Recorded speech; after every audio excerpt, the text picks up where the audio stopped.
그냥 현안 촬영을 하겠습니다. 인사드리고 포스터 이제 그거나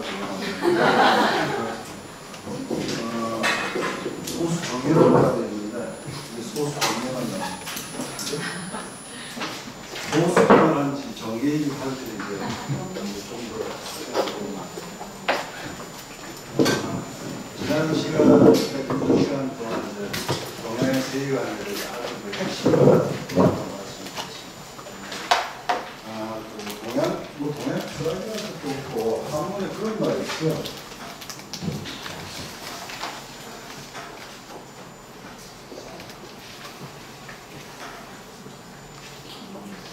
전체 대용이라는 말이 있어요. 전체 대용. 저게 무슨 말이냐면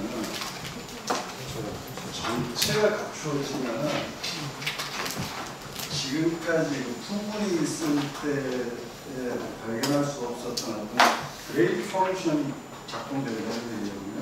그러니까 뭐 전체 대형의 뭐 이런 얘기를 많이 굉장히 논란을 좀 많이 하는데 예를 들어 세계라 이러면은 세계가 만물이 이제 이렇게 서로 자기 타고난 모종대로 이렇게 살아가고 하는 게 세계라는 거죠. 그러니까 이 세계는 전체 대형으로서의 세계다. 그런 얘기를 좀 많이 해요. 그래서 이 세계는 있을 수 있는 모든 것들이 갖추어져 있는 세계로서 이 세계 고유한 조화라든가 생명이라든가 그런 것이 계속 연출되는 그런 세계다 해가지고 전체 내용의 세계다. 그런 데는 동양의 세계관은 유기체적인 세계관이에요. 유기체적이라는 보통 기계론적이라는 말과 이제 반대되는 말인데 전체는 부분의 합이다. 이렇게 생각하면 기계론적인 사고.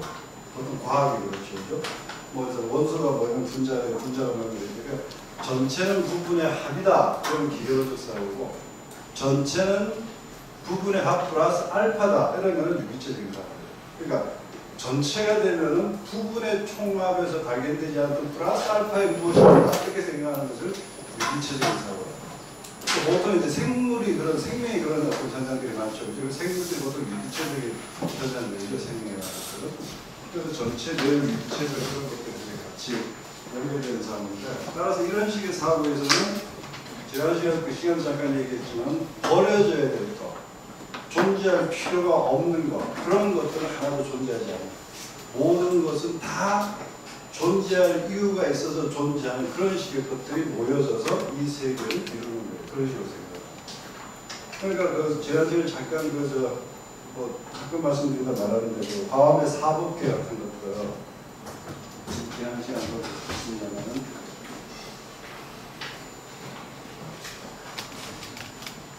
법계는 세계라고 생각하시면 돼요. 저 불교에서 법은 다른 말로 진리라는 뜻도 있지만 계산 이런 것도 있었거든요.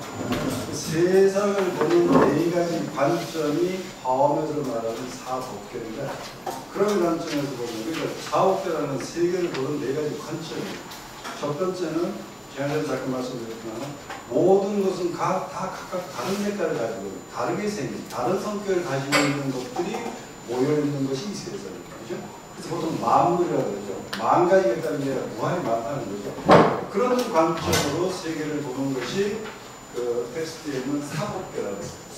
개별자들, 차이성, 개별자들의 관점에서 세계를 바라본다는 거죠. 이게 우리가 가지고 있는 일상적인 세계관이죠. 꼭 난 나다고 니다고 뭐 코스모스다고 해바라기다고 다 틀려요. 그런 것들이 문초에 그렇게 있는 거예요. 그러니까 그렇게 세계를 보는 것이 사법계의 세계. 그런데 플라톤식으로 말하면 그런 세계는 사실 뭐다 전부 이데아의 카피본이라고 그러잖아요. 그런 개개의 것들의 밑바닥에는 공통의 뭐가 있다라고 바라보면은 한 걸음 더 들어가는 거예요. 여기 이치 글자를 써가지고 이것들이죠. 그러니까 이 세계는 개별자들의 세계다. 차이성이 있는 세계다. 그런데 한 걸음 더 들어가면 그 모든 것들은 어떤 공통성 속에 발을 딛고 있는 그런 세계다. 그런 점에서 보면 아무런 차별성이 없는 평등의 세계다. 이런 식으로 바라보면 한 걸음 더 들어갑니다. 그래서 세 번째는 뭐냐면은 이 개별성의 원리와 공통성의 원리가 서로 충돌하지 않는다. 그 2, 3부의 법대로 되어 있죠. 이것과 이것이 서로 장애가 되지 않는 세계라고. 플라톤의 세계관에서는 저게 장애가 돼야 합니다. 되죠? 왜? 현상은 본체의 일리학의 카피거든요. 그죠? 질적으로 다른 거예요. 그러니까 둘이 공존한다, 가치론적으로 공존한다는 것은 성립할 수 없어요. 그걸 사회가치. 그런데 이쪽은 그 둘, 이 세계가 개별성들의 세계고 그것들이 어떤 공통의 지단위에 있다는 것이 서로 충돌하지 않는다. 그 둘은 공존할 수 있다. 불교식으로 말하고 지난번에 말처럼 색이 공이고 공이 색이. 모든 것이 공이라 해가지고 따라서 너네는 헛개비니까 쓸모없는 것이다 라는 결론으로 나가지 않는다는 거예요. 그런 것이 2, 3부의 것들. 그러니까 하나 더 들어가면 이런 세계 속에 있는 전체 대형의 세계 속에 있으니까 이 세계에 존재하는 모든 구체적인 것들조차 사이에서도 어떤 충돌이나 그런 것이 발생하지 않는, 아까 처음 말한 대로 모든 것을 존재할 수 있는, 존재할 만한 충분한 이유가 있는 그런 식의 존재들이다. 그런 것들이 서로 어울려 사는 것이다. 이런 식으로 세계를 보는 이게 사사부의 법이랍니다. 사사부. 그게 지난번에 잠깐 말했죠. 종명의 중에 나오는 거가 만물 병력이 불쌍해. 모든 것들도 서로 함께 자라지만 서로 해치지 않고 소병력이 불쌍해. 길은 서로 함께 가지만 서로가 서로를 어루뜨지 않는다. 그런 조화의 세계다. 이렇게 보니까 상당히 그 세계를 긍정적으로 보는 그런 것이 동양적인 사고의 특징이다. 세계의 특징이다. 이렇게 이해를 하시고 이제 이런 시간 밀리면서 이해할 수 있을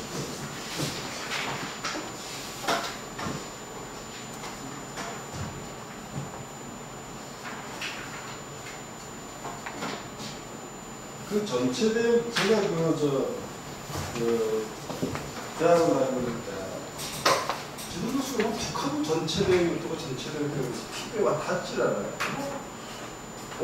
전체 대응, 그 세계는 전체 대응 세계였는데, 나이가 이렇게 들면서, 의외로 저 말에 이렇게 리마인드 되는 그런 경험을 하는데, 저거는 세계도 그렇지만 삶에서도 그렇죠. 우리가 살아가면서 뭐 수영을 하든 기술이 있든 뭘 하든 계속 무엇을 이렇게 하나씩 갖춰가는 시간 조립을 해가는다고 볼 수 있잖아요. 그죠? 그런데 그게 어느 단계를 딱 넘어서는 어떻게? 그 과정에서 있었던 기능을 넘어서는 어떤 것들이 탁 나오기 시작합니다. 삶을 보는 시각도 질적으로 확 뛴다든가 이런 것들을 우리가 나이가 들어서 경험하게 되는데 그런 식의 전체 대용을 또 세계를 바라보는 삶을 바라보는 그런 시각도 상당히 우리가 한번 꾸미게 볼 만한 그런 것들이 아닌가 싶어요. 자, 이런 것들을 토대로 해서 오늘부터 세계 학파를 볼 건데 첫 번째가 이거죠.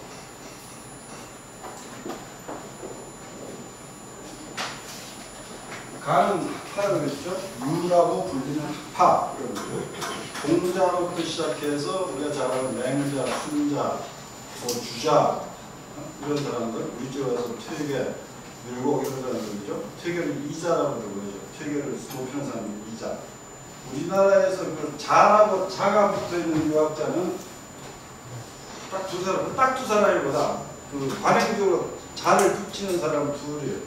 이자라고 퇴계를 붙이고 송자라고 송시어를 붙여. 송시어. 그 중국 사람 좀 공부하다 보면 그 자자들이 되게 많죠. 나들인가 보면 안 해요.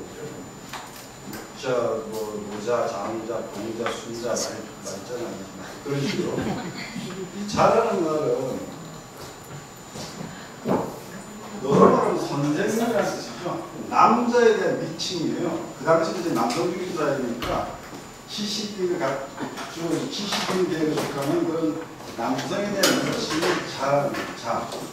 공자는 공시 선생님, 공시 선생님. 공자 이름 구예요, 구.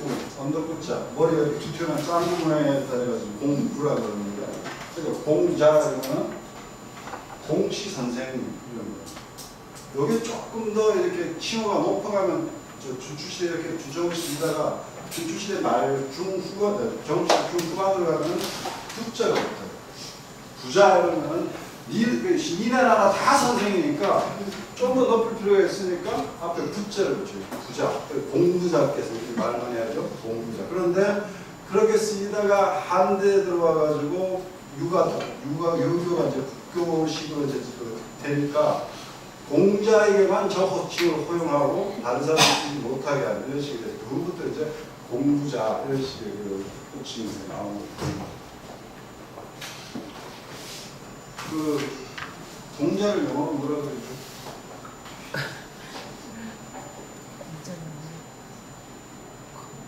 컨푸시우스라고 하거든요.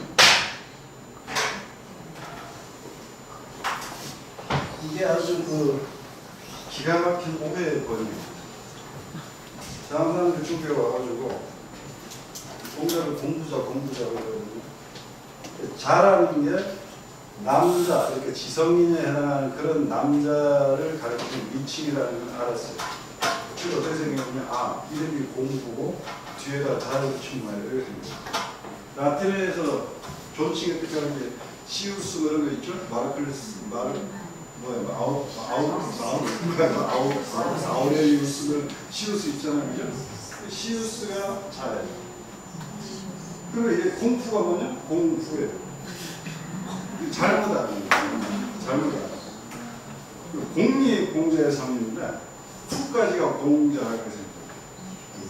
이걸 왜 그러세요? 자, 그 공자부터 시작된 학파가 유관인데 도가 그러면은 자, 법가도 있고 명가도 있고 뭐 여러 정부시대 제사대가라고 학파가 있어요.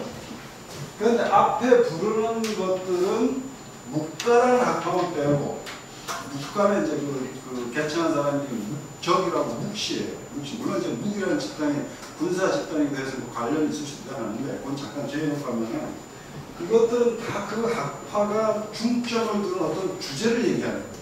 도가 그러면 노사나 장자 같은 사람의 철학에서 제일 중요한 개념이 뭐다? 도라는 거예요. 법과 합리자라는 사람들의 핵심 개념은 뭐?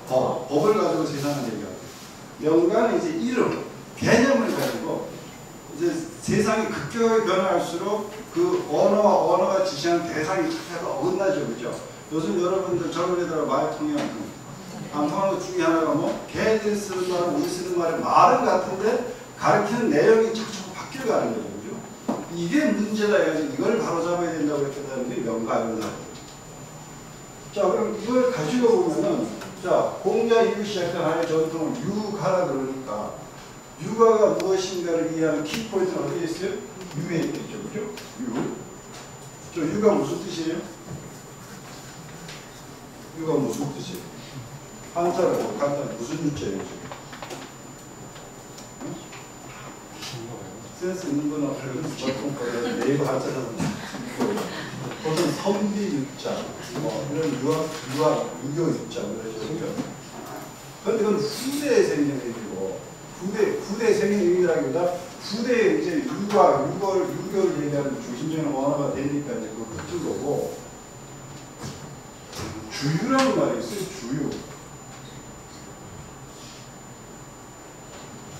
주유. 이거 지금 중국에서 이거 좀 쓰나요? 주유? 한자사를 찾으면 주유가 있어요. 이게 뭐냐면 이 주자가 난쟁이 주자예요. 이 유자도 난쟁이라는 뜻을 가지고 있어요. 그럼 주유 이름은 난쟁이, 광대 이런 말. 서커스 하는 사람들 있죠? 그게 주유예요. 주유. 이게 더 오리지널한 얘기예요. 좀 당황스럽죠? 유가 도수자가 되면 그게 왜 갑자기 뜬금없이 난쟁이가 나오고 무슨 저 광대가 나오냐? 왜 나오냐? 이게 유학이라는 학파가 어떤 학파인들을 가르쳐주는 키예요, 키. 옛날에, 지금은 시설이 잘 되어 있어요. 사람 중에 어디로 가요? 영화실에 가서, 그죠? 병원에 가서 세팅 다 해야 되고, 저 상담자 거기까지 우는 척만 하면 다 해결해주죠, 그죠? 옛날엔 그래야 안 그래요. 옛날 시골에 살 때는 뭐 좀 험하고 이런 일을 하는 사람들이 있었어요. 그죠? 대부분 그런 사람은 동네에 좀 떨어져 살거나 조금 뭔가 조금 되게 좀 점을 치거나 구술하거나 이런 사람들, 그죠? 그런 사람들 있어서 뭔가 가까이 하긴 좀 그렇고 이런 사람들이 있어요. 저도 어릴 때 강릉 홍교동 시골 살면서 점을 치는 분들이 동네 살았는데 그 집 앞을 지나려면 자꾸 뭔가를 물었고 오라고 하면 괜히 가기로 이런 사람도 있었어요. 그런 사람도 있었어요. 그죠? 일종의 전문직이죠. 그 당시로 말하면 얘는 상례만 말하면 사람이 죽으면은 그 사람이 죽었을 때 절차가 어떻게 우리는 할 수가 없어요. 영하고 어떻게 하고 저 풍수 방향 작가를 우리가 잘 못해요. 그죠? 그럼 그걸 하는 전문가 집단이 있어요. 그게 지금 현대 와서 분화돼가지고 장애가 생기고 이러지만은 그 사람들이 있거든요. 그런 사람들이 대부분 다 그렇진 않지만 고대로 올라갈수록 그런 사람들의 지위는 천했다 귀했다. 천했죠. 주로 난쟁이라든가 어릿광대라든가 이런 사람들이 그런 거예요. 그 사람들이 이 사람들. 그럼 여기서부터 왜 이게 관련됐냐? 그 사람들이 일반적으로 요즘은 서커스 가서 공연하고 점을 치고 이런 거 하는 외에 일상 속에서 뭘 했다?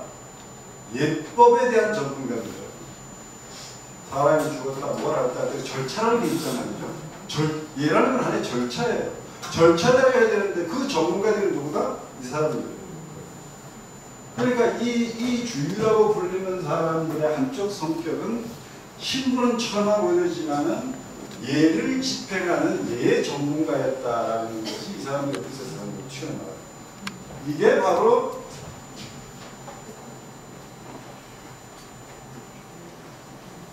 여기서 예라는 게 나오고 이게 공자 이후 시작된 한 학파를 설명하는 키워드예요. 이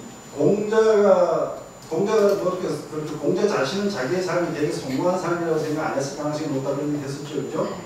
그래서 공자 사후에도 8개로 제자들이 나누어지고 국유를 가다 전국 후기로 갈수록 법가가 등장한 도덕이 정치의 핵심이어야 된다는 주장하고 정반대로 객관적인 룰, 법이 세상을 지배하는 원리여야 된다는 생각이 더 지배적인 시대를 급속히 가고 그것의 대표적인 진시황이죠. 그걸 통해서 전화를 통일했어요. 그렇게 되니까 유학자들이 할 일이 갈수록 쇠락해지는 거예요. 이 사람들이 가진 게 뭐냐? 예의 전문가들께 예의 선언, 예에 대해서 장례 치는 거 도와주고 요즘에 결혼식 하는 거 도와주고 이런 식으로 이제 형편없이 불러가는 거예요. 그래서 장례라는 책을 보면은 이런 그 당시 유학자들 전국 말기 시대 아주 몰락했다기보다 세상으로부터 이렇게 붙이보지 못하는 그래서 마이너리티가 되는 그런 유학자들 비꼬는 그런 문장이 나오는데 이런 거예요. 장례를 치르잖아요, 그죠? 그 유학자들하고 손을 봐줘요. 옛날에 반합이라고 쟁돌이로 쌀을 넣어주잖아요. 잘 사는 사람들은 구슬을 넣고 이렇게 해요. 그럼 가서 자기가 다 해주고 그 다음날 새벽에 가서 다시 그 무덤을 파내고 그 유학자들끼리 가서 다시 그걸 파내면서 이런 게 장자의 묘사가 착 돼 있어요. 그거는 장대라는 책이 무슨 이제 유학과 다른 시기의 마인드를 가진 책이니까 거기에 비판하는 것도 있겠지만 뭔가 실질적인 그런 게 있기 때문에 거기다 이제 인생을 하는 거예요. 그런 걸 하는 사람들이 유학이었다 이렇게 생각하는 거예요. 공자는 뭐냐? 공자는 물론 이거 공자의 어머니가 무당이었다는 설이 있어요. 안징제라는 여자도 공자 아버지가 숭양들이라는 남자인데 숭양들이 70이 넘고 안징제가 29인가 30몇 살 때 사마천은 야합 소생이다. 둘이 공식적인 혼인관계 있지 않은 요즘은 둘이 그냥 가다 눈이 맞아가지고 낳은 애가 공자다. 그 사마천이라는 쓴 공식적인 역사서에 공자를 아무리 그래도 어떻게 그렇게 표현할 수 있냐는데 말하자면 들판에서 합해가지고 낳은 게 공자다. 이게 그 야합 소생이라 그렇게 해요. 그게 공자예요. 공자 어머니가 무당이었다는 설도 있는데 하여튼 그건 공자는 무당이 낳느냐 아니죠. 그쪽이 아닌데 공자는 이 예와 관련이 있어요. 이 예라는 게 뭐냐면 공자가 평생 흠모했던 사람 중에 주공이라는 사람이 있어요. 주공. 제가 거기서 말씀드리면 공자가 늙음하게 죽을 때 돼가지고 내가 지금 늙은 모양이다. 꿈에서조차 주공을 뵐 수가 없구나. 그런 얘기를 하거든요. 그럼 바꿔 말하면 뭐예요? 공자의 롤모델이 누구였다? 주공이었던 사람이라는 거죠. 주공이 누구냐 하면은 바로 주나라의 공이죠. 그죠? 주나라가 건국할 때 계부가 문왕이라는 사람이 있고 우왕이라는 사람이 있어요.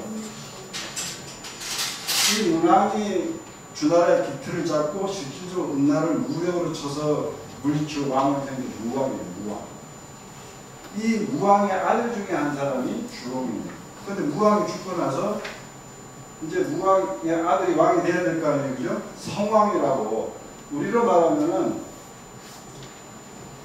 문종이 죽고 단종이 즉위한 거예요. 그러니까 주공이 이제 주공단이라는 사람이 삼촌이죠, 그죠?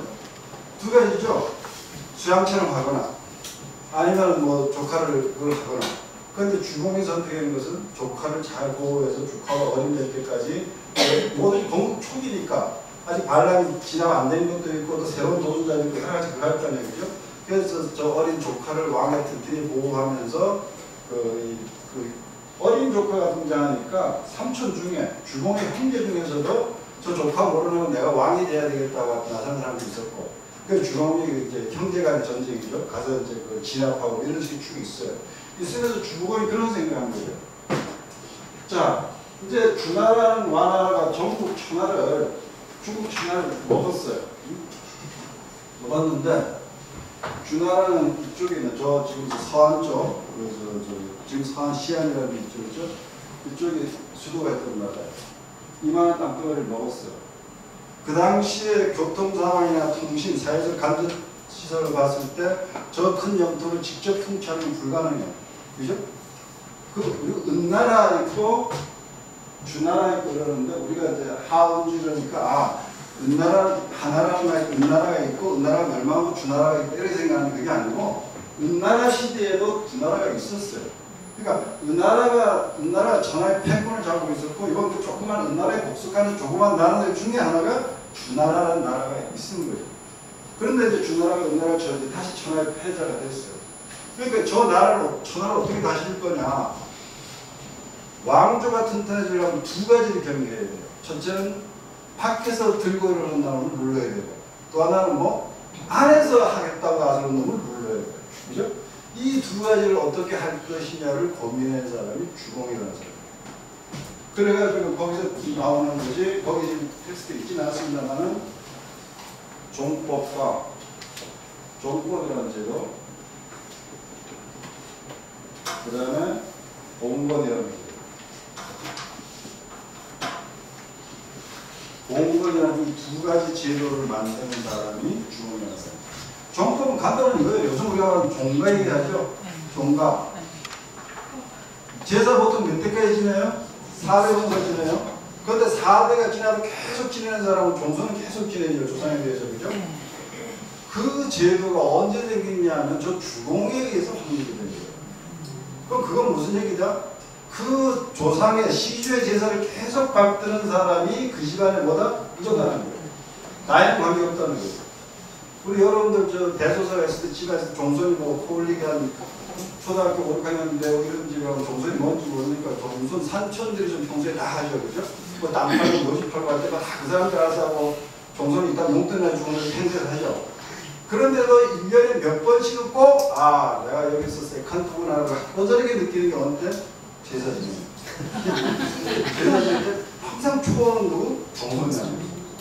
그걸 분명히 해놓으면은 아무리 방계가 힘이 세더라도 이 라인을 안 흔들릴 수 있다라고 생각한 사람이 주공이고 그걸 만든 것이 종법이라는 거예요. 그러니까 주나라 희시성인데 그걸 계속 이어져 가는 그 라인의 장손이 항상 뭐가 된다? 왕이 된다는 거예요. 그거 당연히 뭐예요? 맏아들이죠. 은나라 때는 형정제였제라 해가지고 형이 죽으면 동생으로 넘어가는 제도예요. 그런데 이거 주나라에서는 아버지가 죽으면 맏아들이 계승하는 식의 그걸 바꾸고 그 맏아들에서 맏아들로 나오는 것은 100대가 지나더라도 그것은 그 라인은 강하지 않고 거기서 생기쳐 나간 라인은 그게 계속 역사가 되면 안 되니까 무조건 4대만 지나면 딱 서로 치우고 그 후의 조상을 어디로? 그 전체 제사로 끌고 들어와야 된다. 이렇게 만든 것이 종법이고 그것이 우리가 지금 지금 거의 사라져가고 있지만 교가제도라고. 그래서 주나라 그 건국수는 내부의 권력 그 위계를 이렇게 딱 잡아놨어요. 자, 그럼 바깥은 어떻게 하느냐? 바깥은 주나라가 여기 있어요. 이거 다 다칠 수 있어요. 그러니까 몇 개로 나눠요. 이렇게 나눠가지고 가까이 있을수록 자기하고 피부치를 땅을 띄워줘가지고 이 다스려 라고 주는 거예요. 봉건이라고 있죠. 봉건은 분봉, 이제 저 벌이 가서 한테 분봉이라고 그러죠. 땅을 띄워주는 게 봉이에요. 건은 뭐라느냐? 제후를 세운다는 거예요. 영어로 거기를 다스리는 왕들을 땅을 띄워주고 거기를 다스리는 왕을 세운다 해가지고 봉건이라고 봉건. 우리가 지금 뭐 봉건의 구슬이고 좀 이러는데 사실 봉건의 오리지널 의미는 주나라 때 만든 정치제도거든요. 그래서 땅을 띄워가지고 주고 좀 먼 데는 사돈 주고 좀 더 먼 데는 뭐 8천 주고 이런 식으로 주는 거예요. 우리가 잘 아는 강태공이라는 사람이 있죠. 강태공. 이름이 여상인데 그 강태공이 무왕의 은나라를 칠 때 공을 세웠고 또 이 주나라 왕실하고 인척관계에 있었어요. 강태공 같은 사람은 저 지금 산동강 그쪽에 제나라라고 제나라를 띄우고 뭐 그 외에 석인들은 뒤에 연나라를 띄우고 이런 식으로 다스리게 하는 거예요. 그럼 이 제후들의 그거는 완전 요즘은 지방자치예요. 지방자치인데 이 제후에 두 가지 의미가 있어요. 하나는 1년에 한 번씩 올라와서 그 지역에 사는 토산물을, 특산물을 가지고 올라와서 보고를 해야 돼요. 제가 이렇게 해서 나라를 다스리고 이렇게 했습니다. 사실은 그 보고 의미가 없고 뭐가 아니면은 멀수록 1년에 한 번 왔다 가면 시간이 서너 달 걸려요. 안에서 뭘 꾸미고 자시고 뭐 보관을 꾸미고 갈 시간 왔다 가요. 또 가보면 또 그 다음부터 다 준비해야 돼요. 그리고 또 하나는 뭐냐? 외적이 침입할 때 공동으로 군대를 신고해서 이 사람들은 뭐예요? 천자를 지킨다는 의미도 있지만 뭘 지킨다? 우리 종손을 지킨다는 그게 되는 거예요. 그죠? 종손을 지킨다. 그래가지고 이제 군사를 지킨다라고 이렇게 정복과 봉건이라는 두 개의 틀에 가지고 이 주나라가 돌아갔던 거예요. 자, 그럼 여기서 제일 중요한 건 뭐예요? 우리 무슨 공작 뭐 이런 말 하죠? 백작 이런 말 하죠? 공작, 백작. 그게 이쪽 제도 같아요? 서양 제도 같아요?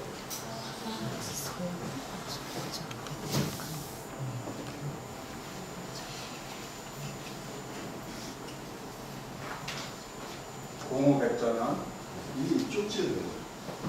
그래서 봉건을 나눠줄 때 주나라 왕실과의 혈연 관계를 생각해서 가장 가까운 공, 한 단계 모르면 후, 더 모르면 백, 더 모르면 자, 그 다음은 남. 아까 말한 제나라는 제나라 제황공하는 제나라 한때 폐쇄했죠. 제나라는 후작의 나라예요. 후작. 공자의 복의 노나라는 공이에요. 공작의 나라예요. 그 출출한 역사서를 보면 제후가 왔다. 제후가 조정에 들어왔다. 그 제나라 후작이 들어왔다. 여러분 김과장이 들어왔다. 이부장이 들어왔다. 반드시 뒤에 직함을 붙여요. 초나라. 저 남쪽에도 초나라는 그 초작.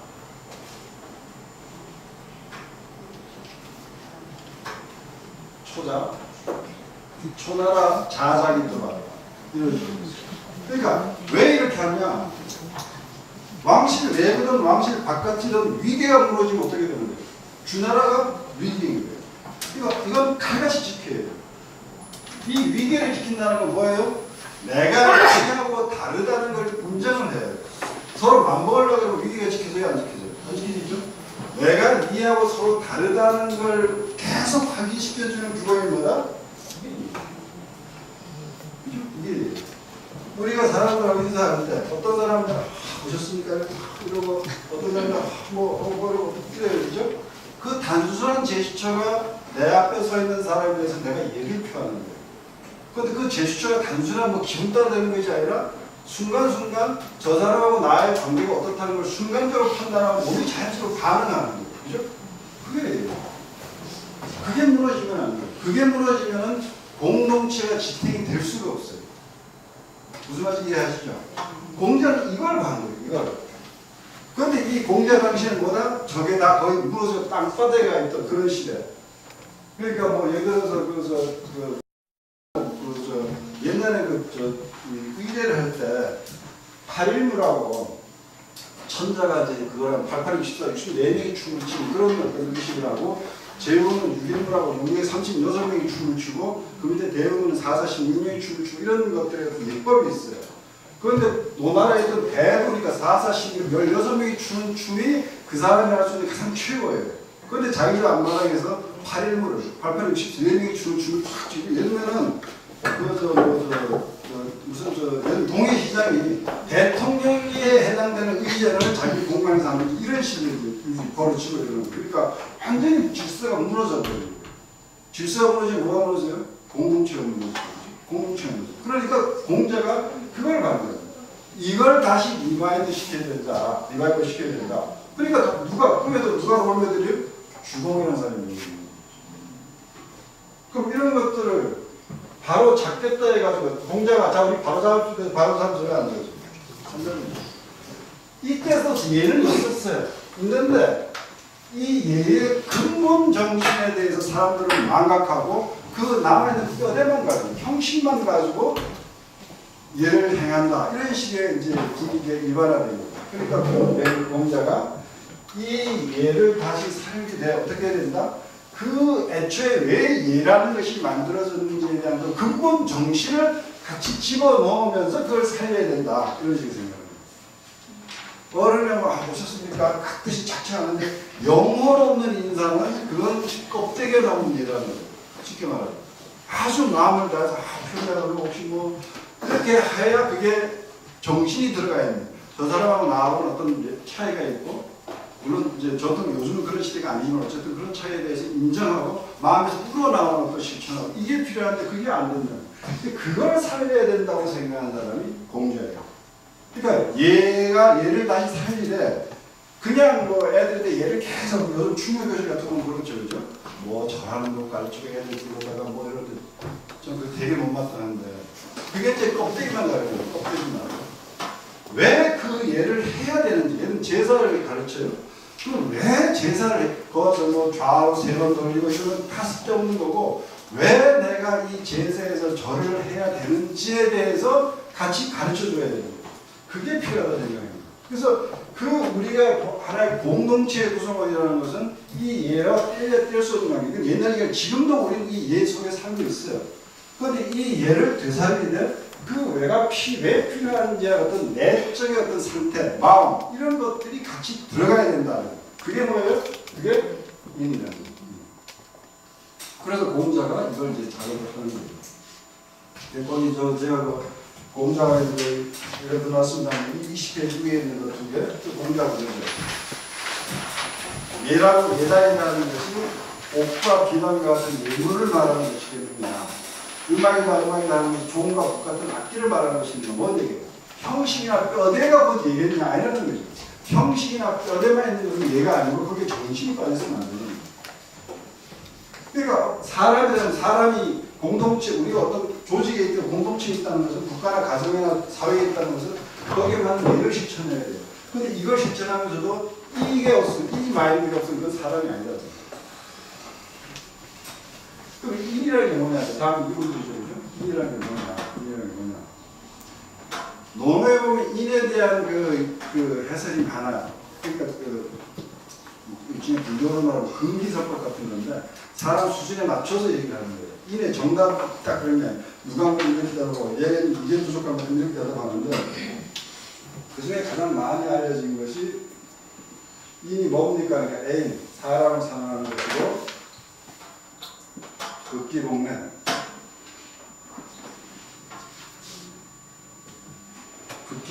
이 두 가지 가장 많이 알려졌어요. 자기를 극복하고 예로 돌아간다는 이 맥락에서 말하면 무슨 얘기인지 알죠, 그죠? 그런데 애인, 사람을 사랑하는 것이다. 이건 새로 추가되는 거예요.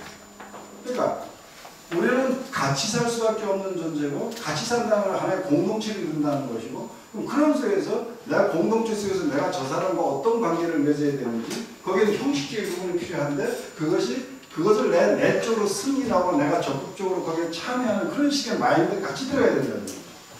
그게 입니다. 이렇게 해서 이걸 갖춘 사람이 뭐다?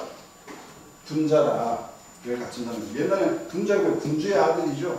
그냥 아버지 잘 만나면 분자가 되는 거예요. 그때까지. 그런데 공자는 제대로 정치가 되려면 이걸 갖춰야만 공자가, 분자가, 아버지 잘못한 분자가 아니다. 그래가지고 분자의 개념을 바꿔버려요. 여기서 이제 유학이 시작된다 이렇게 보시면 돼요. 그럼 지금 텍스트가 없는 부분들이라 가지고 제가 뭘 말씀드릴까 보다 보니까 그 부분이 빠져가지고 유학이 어떻게 출발했고 문제의식이 뭐냐 이런 것을 이제 좀 말씀을 드리고요. 그 다음에 이제 아까 말한 세계관을 다시 돌아가가지고 주역이 말한 그런 세계관 이름이랑 위주도 계지사 성지사 성하는 거 세계는 음양이 계속 그 생선 교환식 세계다. 그걸 이어가는 것이 선이고 그 과정에 마주로서 들어가는 것이 뭐 만물의 본성이라고 얘기하죠. 그런 세계관을 이어받아 가지고 유학은 그 이후에 공자의 저런 생각을 이어받아 가지고 중요한 하나의 원리를 끄집어내는데 그게 뭐냐면 성이라는 거예요. 정성성자. 성실하는 거예요. 성실한. 주자가 여기에 대해서 정해야 하는 게 있죠. 성이 뭐냐?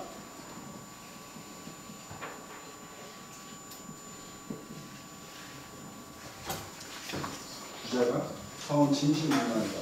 참되어가지고 조금의 거짓도 없는 것이 성이다. 이거 성실하다는 걸 FN이라는 거죠. 조금 더 속이는, 자기도 안 속이고 남을 속이지 않는 게 성실이라는 거예요. 그게 뭐다? 그게 자연의 운행이라는 거예요. 사계절 변화를 말씀드렸지만 좀 늦게 오고 빨리 오는 건 있지만 계절의 변화는 어림이 없죠. 뭐 옛날에 요즘 좀 계절이 조금 수상적이라 좀 빨리 돼서 그러는데 요즘엔 농작물 심을 때 뭘 보고 심어요? 달력 보고 심죠, 그죠? 달력 보거나 뭐 일기예보 보고 벌써 보면 화동 시기네 농협에서 하도 그런 걸 잘하니까 그죠? 옛날에는 그런 거 없었으니까 어떻게 돼요? 다음 꽃 필 때 뭐 하고 뭐 이런 식이죠, 그죠? 그런 거예요. 옛날에 다 그랬잖아요. 뭐 심는 방법 없어요. 개나리가 폈네? 뭐 해야 되겠네? 감꽃이 폈네? 뭐 감자를 캐야 되겠네? 하지 감자 말고 감꽃이 요즘 제가 어렸을 때 6월달에 피었던 것 같은데, 그죠? 감꽃 피면 감자를 캐는 거예요. 이런 식으로 가는 거죠. 그럼 왜? 자연이 걸어가는 길이 아주 FM이라는 거예요, FM이다. 실제로 또 그랬고. 그러면 이 자연은 그냥 죽어있는 자연이 아니라 이 자연의 운행에는 우리가 충분히 벤치마킹에 대한 어떤 도덕성이 거기 들어가 있다는 거예요. 그게 뭐다? 그게 수입니다. 만약에 생각해보죠. 오늘 날씨가 이럴까봐 내일 갑자기 눈이 와서 20도까지 툭 떨어지고 그 다음날 또 뭐 30도까지 올라가서 또 땀뻑뻑 흘리고 내일 날씨가 도대체 어떻게 될지 모른다고 한번 생각해봐요. 그럼 살 수 있어요? 공룡이 왜 죽었어요? 전혀 예측하지 않는 상황이 딱 벌어지니까 적응을 못하는 거죠. 그죠? 그러니까 우리가 이 세계에 살 수 있다는 것은 세계가 뭐하기 때문이다? 성하기 때문이다. 그러니까 그런 거예요. 불성, 무물, 성하지 않으면 무물, 존재할 수 있는 것은 아무도. 이 세계가 저 성이라는 특징을 보여주기 때문에 존재하는 거예요. 성자 물지 종시, 거기다 있습니다. 성자 물지 종시. 성이라는 것이 이 모든 것이 존재하는 처음이라 끝이다. 이렇게 처음과 끝이다. 근데 요즘 저게 조금 문제가 생겼죠, 그죠? 조금 문제가 생겼긴 한데, 물론 새로운 패턴으로 어쨌든 바뀌어가는데 우리가 거기에 적응을 하는 것이 늦어지는 거예요, 그죠? 또 그런 얘기 많아잖아요. 우리 머리는 지금 21세기 살지만 우리 위장구조나 모든 것은 뭐 구석기, 신석기 시대에 그게 아직 지금 하고 있다고. 처음에 흉털구조가 장자 흉털구조가 그렇게 많은 이유는 뭐 어쩌다 고기 한번 먹는 시대에 어떻게든 영양분 하나하나까지 다 끄집어 당기려고 생긴 것의 진화 결과물인데 요즘은 워낙 들어가니까 얘가 옛날 습관들을 다 빨아당기니까 어떻게? 비만이 그냥 일상화가 되는 거지. 먹을 게 충분해지면서 흉털도 좀 없어지고 장자도 미끈해서 음식이 쑥쑥 빠져나가는 게 몸이 진화가 안 돼서지는 몸이 진화가 그러니까 이 성이야말로 우리가 본받을 수 있는 자연의 가장 대표적인 도덕성입니다. 여기서 중요한 가장 유명히 그 인용되는 말이 나오죠. 성자, 천지도, 성지자, 인지도. 여기 저 21페이지 위에 성자, 천지도, 성지자, 인지도. 성 그 자체는 조금의 소금도 없이 뚜벅뚜벅 걸어가는 그 정성스러운 그 자체는 자연이 걸어가는 길이고, 인간은 그런 완전한 존재가 못 되죠. 인간은 어떻게? 성지자, 갈지자. 그렇게 성이 성하게 되려고 끊임없이 걸어가는 것이 인간의 길이다.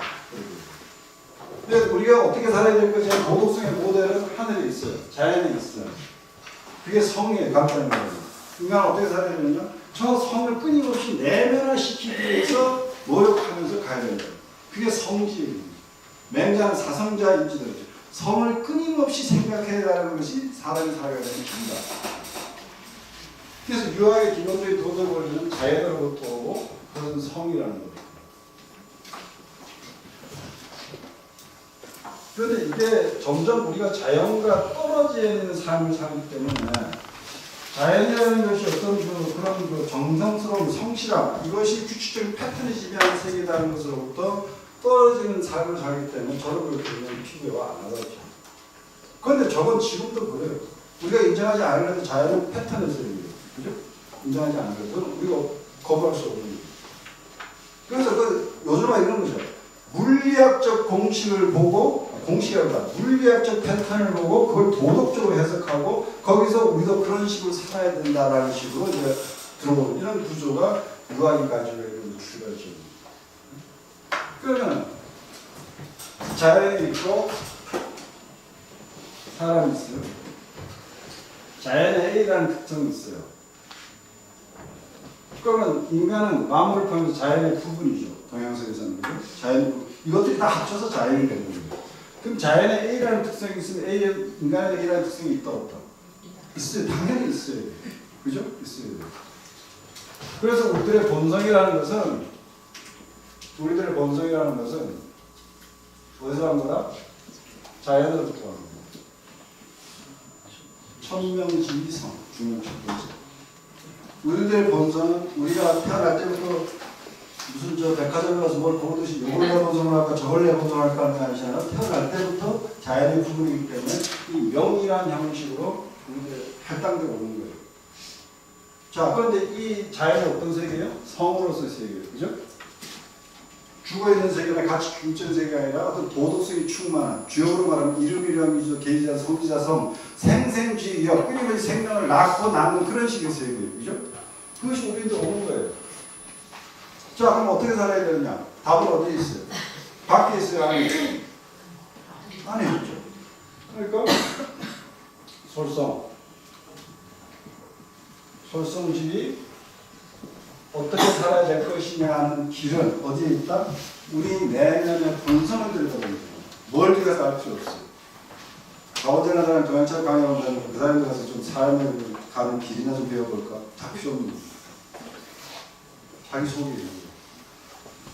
그런데 이 속에 있는 본성이 우리는 인간성이라는 부분만 있는 것이 아니라 동물성이라는 부분이 있죠. 우리는 인간이면서 동시에 동물의 부분이에요. 그죠? 그럼 우리는 저런 인간만의 특징이나 어떤 특성도 있지만 동물의 한 종류로서 가지고 있는 뭐 이기심이라든가 영광의 무지한 추구라든가 이런 것들 그런 식의 성격이 있어요. 그죠? 그러니까 우리가 가지고 있는 이 본성은 전체 중에 한 부분일 뿐이에요. 다른 것도 다른 요소들이 있어요. 그죠? 그러니까 어떻게 해야 돼요? 이 길을 그냥 가만히 있다고 되는 것이 아니라 어떻게 해야 된다? 이 길을 끊임없이 쓸고 닦아야 돼요. 수도.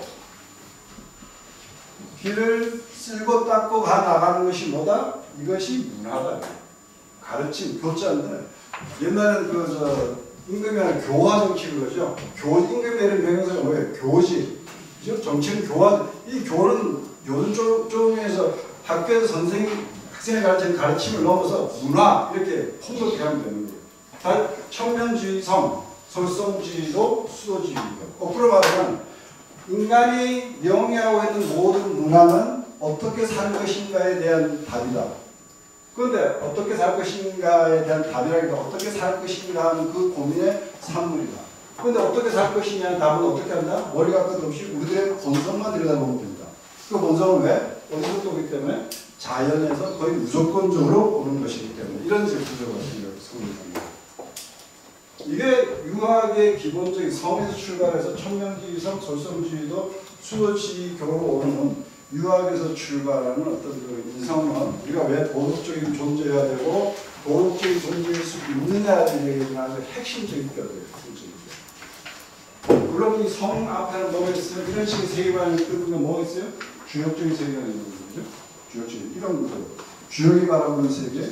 거기서 어떤 성이라는 개념, 주역에는 성을 중요한 개념이 없지만은 후대에서 이제 주역 같은 세계관을 보고 성이라는 도덕을 끄집어내고 그걸 인간에게 적용하고 그 문화라는 게 어떻게 되느냐 이런 식으로 이제 생각이 넘어오는 거죠.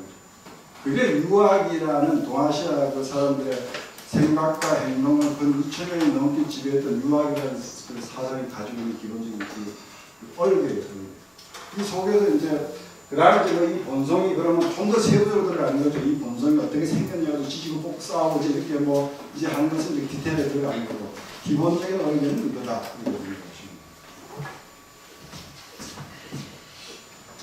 조금 쉬었다 하겠습니다. 정리할게요.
잠이 와서 그냥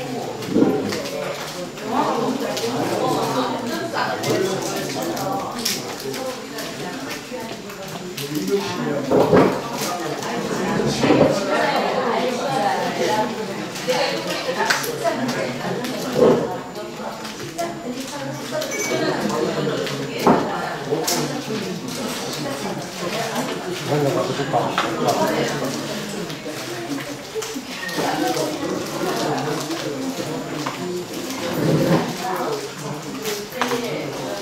너무 못해. 잠깐만. 들어가는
무겁다 하다.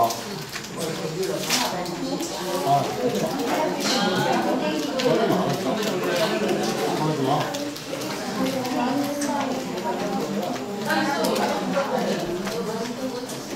나는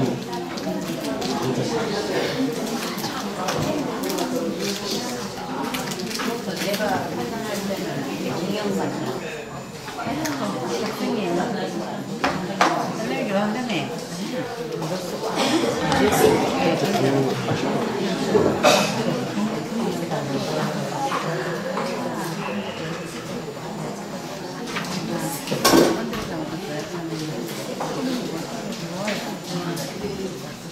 다들 한 것이 어딨어요? 안 더우세요? 안 더우세요?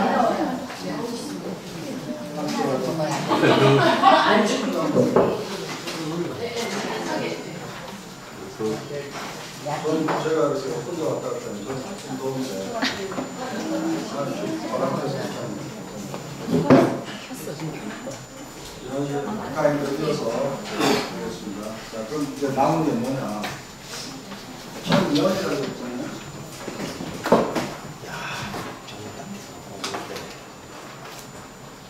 이게 선이라고. 그러니까 뭐 모든 사상이나 그렇지 어떤 한 사람이 알파고가 오메가까지 다 만든 건 아니죠.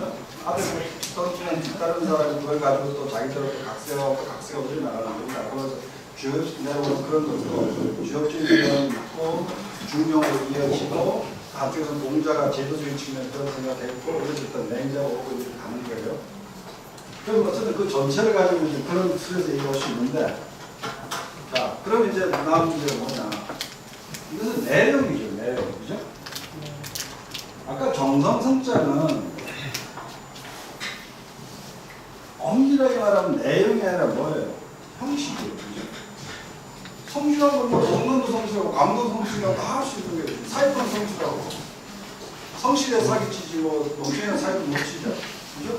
그러니까 성실이라는 건 그러니까 주역에서 말하는 주역에서 성을 중요하게 안 하지만 주역식으로 말하면 뭐 이 세계는 성한 세계다. 근데 내용이 뭐다? 생생이다.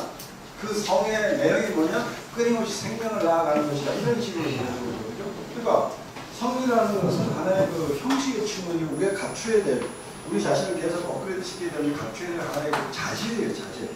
자, 그럼 무엇을 할 거냐? 그럼 아까 솔성하고 수도한다고 했잖아요. 그죠? 성을 따르고 그 성을 따르는데 이렇게 그 길을 만드는 그 무엇을, 이 안에 있는 무엇을 할 거냐? 이걸 얘기한 사람이 맹자라고 합니다. 맹자는 제일 유명한 게 뭐죠?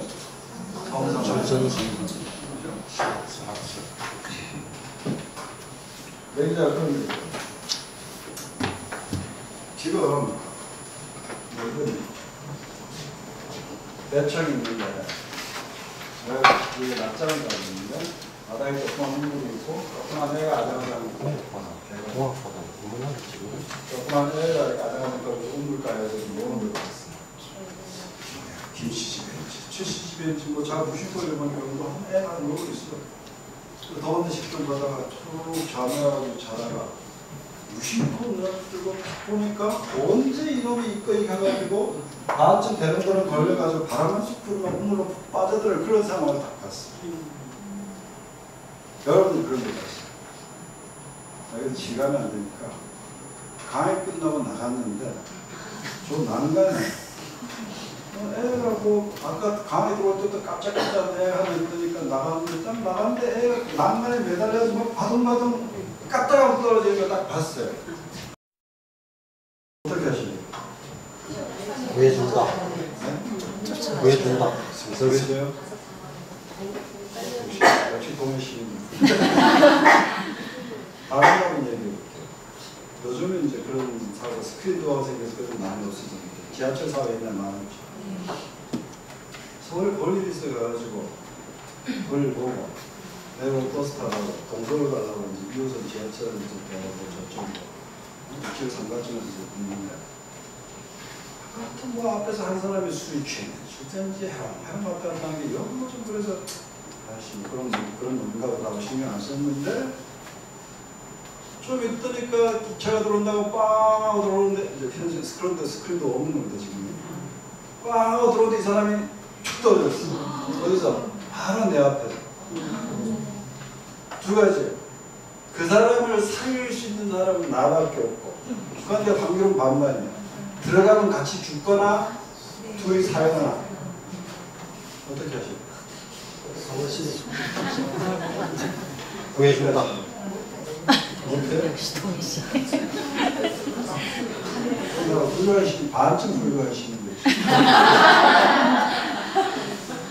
맨날 웃는 건 이게 유자 입증이라고 어린아이가 우물에 빠져들어가는 상황, 유자 입증이라고 하는데 맨날 던지는 우리들이 던지는 그거예요. 그럼 아까 다시 애 상태로 다시 가서 맨날 이렇게 거예요. 애를 구하러 누구나 뛰어갈 거라. 근데 왜? 알고 보니 김씨집에는 저 구해주면 막걸리를 하지 못겠네. 아니 도서관에 관장님께서 저 자랑스러운 시민상 갈 수 있겠네. 뭐 이런 생각을 하면서 간다 아니다. 구해놓고 나서는 돈만 구해는 이렇게 할 수는 있지만 그건 아니라는 거죠. 지하철로 다니까 들어간다는 사람도 있고 그리고 그건 멈추는 사람도 있어요. 그렇지만 뛰어가든 안 뛰어가든 그 광경을 딱 보는 순간에 우리들의 마음의 상태는 어떻다? 그 오가 재밌다고는 오가 아니죠, 그죠? 어쩌지 그럴 거예요, 그죠? 마음에 뭐가 튀는 감정. 여기서 중요한 거는 실제로 애를 구하러 떨어지는 사람을 잡으러 갔느냐 말느냐가 아니라 그것이 마음에 튀는 거예요. 그 마음이 튀냐 안 튀냐. 그 마음 다 튀어요? 예. 역시 불가능합니다. 그런데 그 튀는 마음을 우리가 유치원 때부터 사람이 어려울 때 도와줘야 하고 배워서 생긴 것 같아요? 아니면 내 유치원 안 다녀도 그건 기본적으로 아는 어느 쪽 같아요? 배워서 아는 거라면 옛날 문화권 농가 할머니들 그만 하고 없죠. 근데 오히려 그런 할머니들이 더 많죠, 그죠? 자, 배우지 않았는데도 우리 속에 있다는 거죠. 그럼 배우지 않았는데도 우리 속에 있으면 그게 뭐예요? 본성이죠. 본성은 뭐예요? 타고나는 거예요. 배우지 않고도 거미가 거미줄을 치는 건 본성이에요. 나자마자 거미를 배우지도 않고 지가 치는 거예요. 거북이 새끼가 모래에서 가면 바다가 어딘지 지가 혼자 알고 가는 거예요. 그 본성이에요. 그러니까 배우지 않고도 할 수 있는 능력은 본성이에요.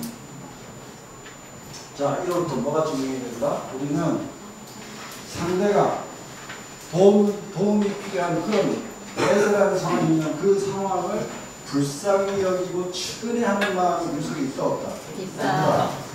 이제 뭐? 적은 지식. 그다음에 맨날 좀 길게 되진 않지만 짤막하게 되는데 예를 들어서 우리가 여러 가지 사업 실패해가지고 모습자를 그래서 참 웬만하면 그러지 않으려고 그랬는데 워낙 먹을 것도 없고 누구 젖자라 주는 사람도 그래가지고 한 일주일 쭉 굽다 보니까 죽겠다는 생각이 들어서 지나가다 식당에 들어갔어요. 그래서 추운 시간인데 밥 한 그릇만 달라고 주인이 웬 개가 왔냐고 그러더니 한참 있더니 무슨 밥 한 주마다 훅 던져주면서 빨리 가셔야 돼요. 그런 상황이에요. 먹어요. 안 먹으면 죽는데. 존심이 있어. 조심 지키고 죽어요. 마찬가지로 먹었냐 안 먹었냐는 중요한 게 아니고 그것을 비록 눈물을 삼키고 먹었더라도 가슴에 튀는 것마다 훅 하는 거예요. 훅 하는 거예요. 부정의하고 부조리한 상황, TV를 보다가 좀 그런 거 보잖아요. 국편하는 거 보면 저런 개새끼들 이러면서 그걸 액션을 못 취해도 속에서 부하가 끌어오르는 거 보잖아요. 그죠? 그러니까 무언가 부정의하고 부조리한 상황을 보면 우리가 그것을 못 견뎌하는 마음이 마찬가지로 우리 표현하는 것도 있다 없다. 있다. 이게 뭐다? 부끄러워하고 미워하는 중마음.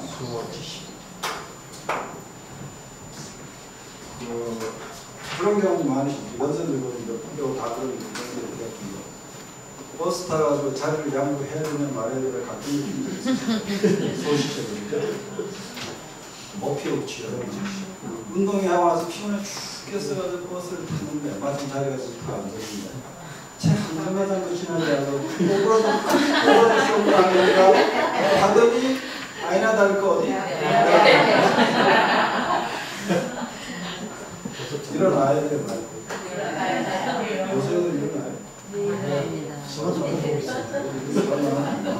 근데 만약 안 일어났다. 얼른 자는 척하고 그런데 자는 척 하더라도 그 마음은 어때요? 무슨 마음이 있다? 사양지심.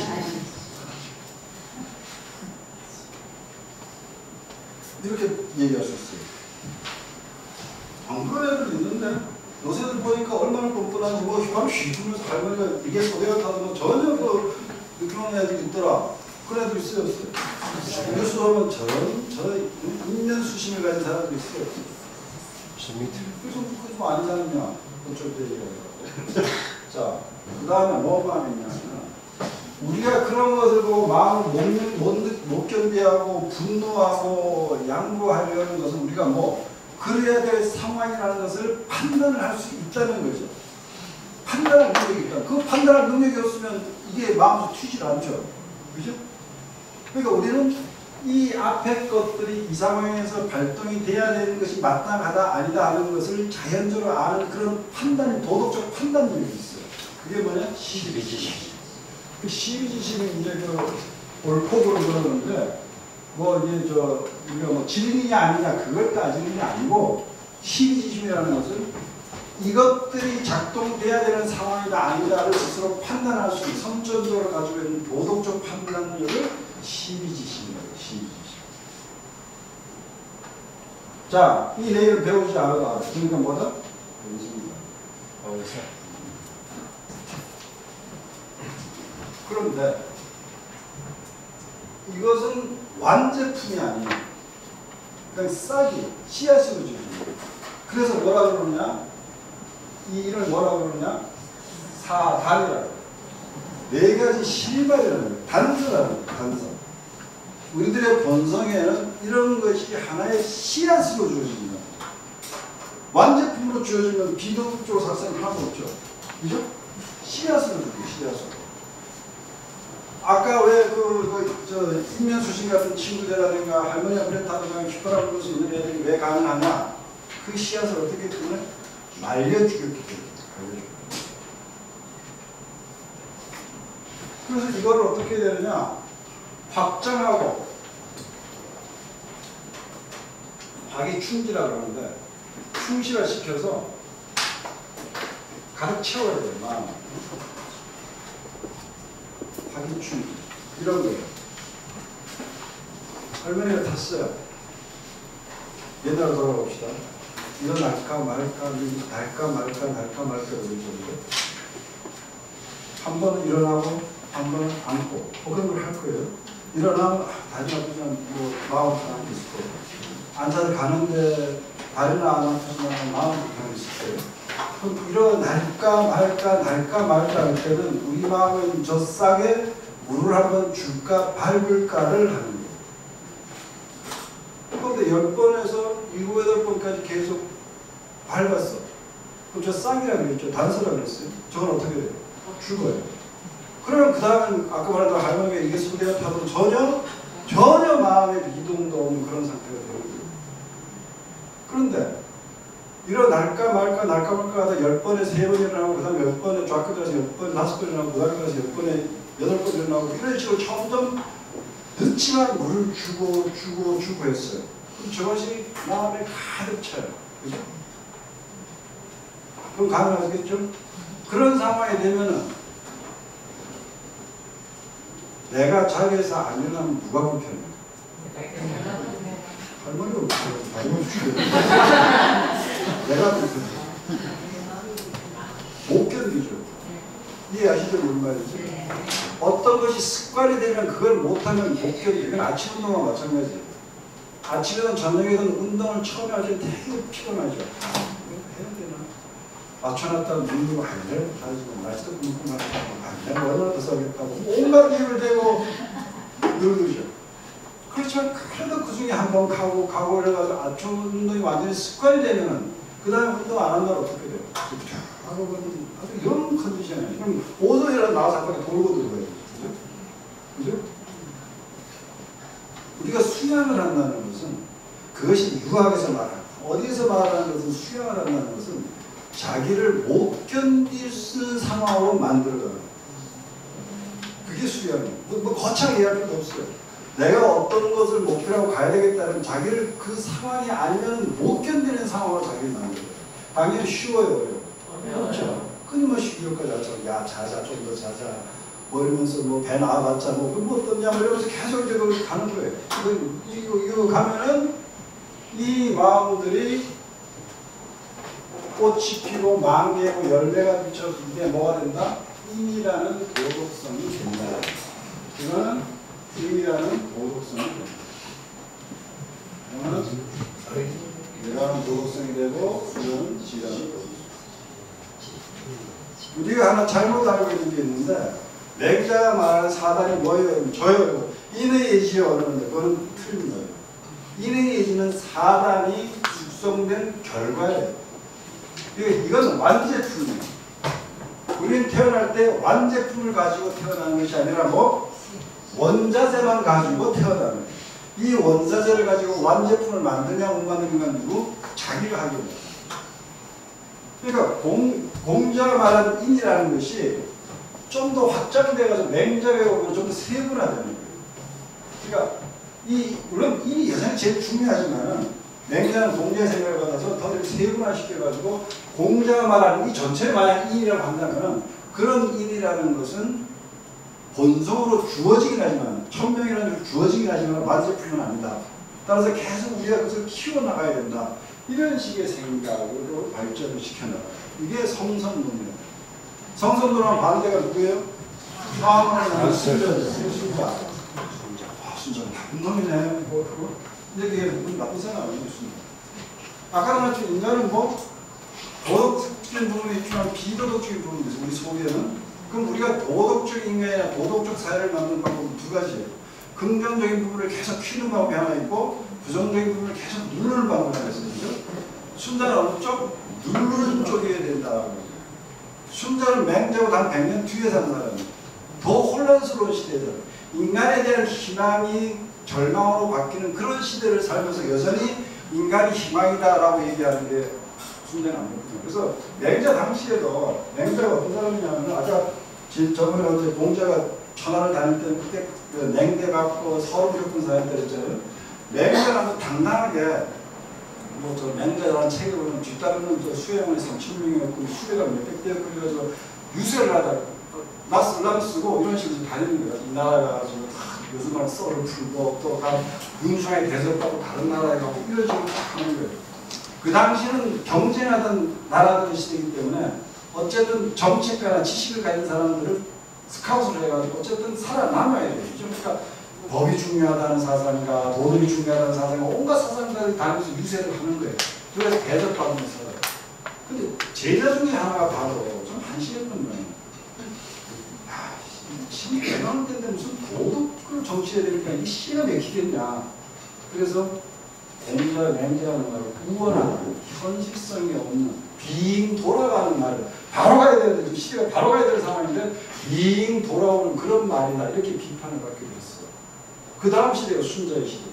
그 순자는 이거는 그렇게 희망이 없는 거다. 부정적인 부분을 딱딱 틀에 넣어서 탁탁탁 반듯하게 나가야 된다라고 생각을 한 거예요. 순자에 보면 뭐가 강조되냐면 인이 강조, 예가 강조. 공자가 예, 인 두 개를 가지고 자기 생각을 발전시켰죠. 맹자는 그 중에 인의 경우를 받아가지고 그걸 세분화시켜가지고 인간의 본성 선하다는 쪽으로 승부를 걸었어요. 순자는 이건 희망이 없다. 예를 가지고 얘는 제도적인 것이고 좀 강조적인 거잖아요. 그죠? 그러니까 저걸 가지고 반듯반듯하게 만들어야 된다는 쪽으로 승부를 걸었어요. 여기서 한 걸음 더 나가면 뭐다? 법이죠. 그죠? 예에서 한 걸음 더 나가면 법이죠. 인사 안 하면 인사 왜 안 해? 혼이라도 있지만 법으로 나가면 어떻게 인사 안 하면 법률형 징역받는 거예요. 한비자가 누구의 제자다? 순자의 제자. 한 걸음 더 나아요. 이런 식으로 이제 가는 거죠. 이거 순자와 맹자의 관계는 그런 식의 관계다 이렇게 보시면 돼요. 그렇기 때문에 유학에서 말하는 실천론은 온 세상이 한꺼번에 좋아지자는 것이 아니라 누구부터 출발한다 항상 나부터 출발해요. 공자가 그 제자들하고 얘기하다가 이런 얘기. 내 평생의 어떤 그 삶의 어떤 지침 그런 것은 하나의 원리로 꿰뚫었다. 이리간지라는 그 사자성어인데 하나의 원리로 꿰뚫었다 그러니까 그리고 툭 나가요. 그러니까 제자들이 사실 뭐 시험 나는 거 아니야? 뭐 하도 그러니까 증자라는 제자가 딱 듣고 선생님이 말씀하신 일이라는 것은 충소다. 충소. 선생님이 말 평생을 관통한 사람의 어떤 지침이라는 것은 충소 하나뿐이다. 뭐 하나냐 충소 두 개 아니냐 뭐 이렇게 되는데 충소다. 충은 주자가 아주 기가 막힌 그 정의를 달았어. 진기주의 충. 그거 있을 겁니다. 제가 듣는데.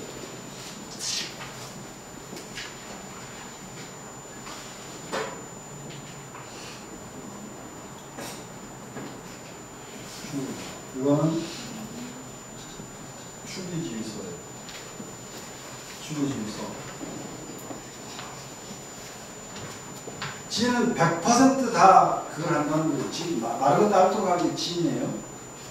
자기 자신을 100% 실현하는 것이 뭐다? 추기예요. 맹자식으로 말하면 뭐 자기의 사단을 끊임없이 물을 줘가지고 온 마음에 그 사단이 가득 차가지고 이의지가 삐지고 나올 정도로 꽉 차게 만드는 거. 그게 추기예요. 그 다음에 어떻게 해야 돼요? 사단, 주는지심, 수호지심, 사양지심, 그 다음 시지심.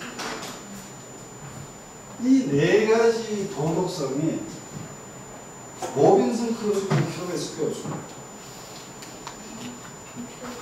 무인도에 혼자 사는 로빈슨 크루소가 이 네 가지만 필요 있어요, 없어요? 없어요. 저건 반드시 내 앞에 누군가가 있다는 걸 전제로 해야 돼요. 다시 처음으로 가서 인간은 누가 살 수밖에 없다? 사람의 속에서 살 수밖에 없어요. 그러니까 유학이 말하는 도덕성이 모든 도덕이 그렇긴 하지만 사단은 옛날 SK텔레콤 선전으로 말하면 사람을 향합니다. 사람을 향합니다. 사람을 향합니다. 그러니까 내가 추위 가득 찼어. 그럼 내 혼자 동부속에 들어가서 나는 다 찼어. 나는 저렇게. 그건 직접 잔 게 아니죠. 어떻게 해요? 다른 사람에게 그것을 실천해 나가야 되죠. 그게 추위입니다. 서울에서. 그게 간다는 뜻이에요. 한자에서. 길러다 주면 간다는 뜻이어서 같으니까 마음이 내 마음이 저 사람하고 똑같이 만든다. 저 사람이 간다. 이제 충은 이제 가운데 중자죠. 내 마음의 중심을 세운다. 뭐 이렇게 타자 해석하기도 하는데 그래서 자기를 세우고 그 세운 자기를 자기를 세우고 그 세운 자기를 어떻게 이루어 나가는 구조로 유학의 실천은 뭐야겠죠.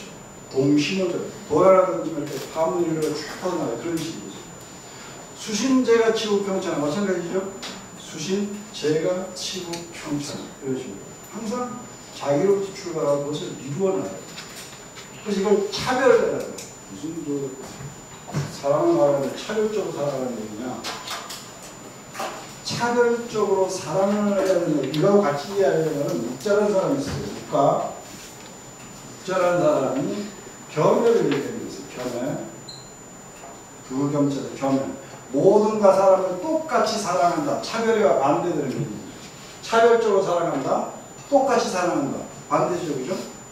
묵자는 지금 세상의 혼란이 왜 없느냐? 전부 다 자기 것부터 먼저 챙기는 것 때문에 내 새끼, 내 이웃, 우리 것 챙기는 것 때문에 문제가 생긴다. 따라서 모든 사람을 똑같이 사랑하는 그런 식의 정치, 그런 식의 세상이 돼야 삶의 문제를 풀린다. 이렇게 해서 겸배를 주잖아요.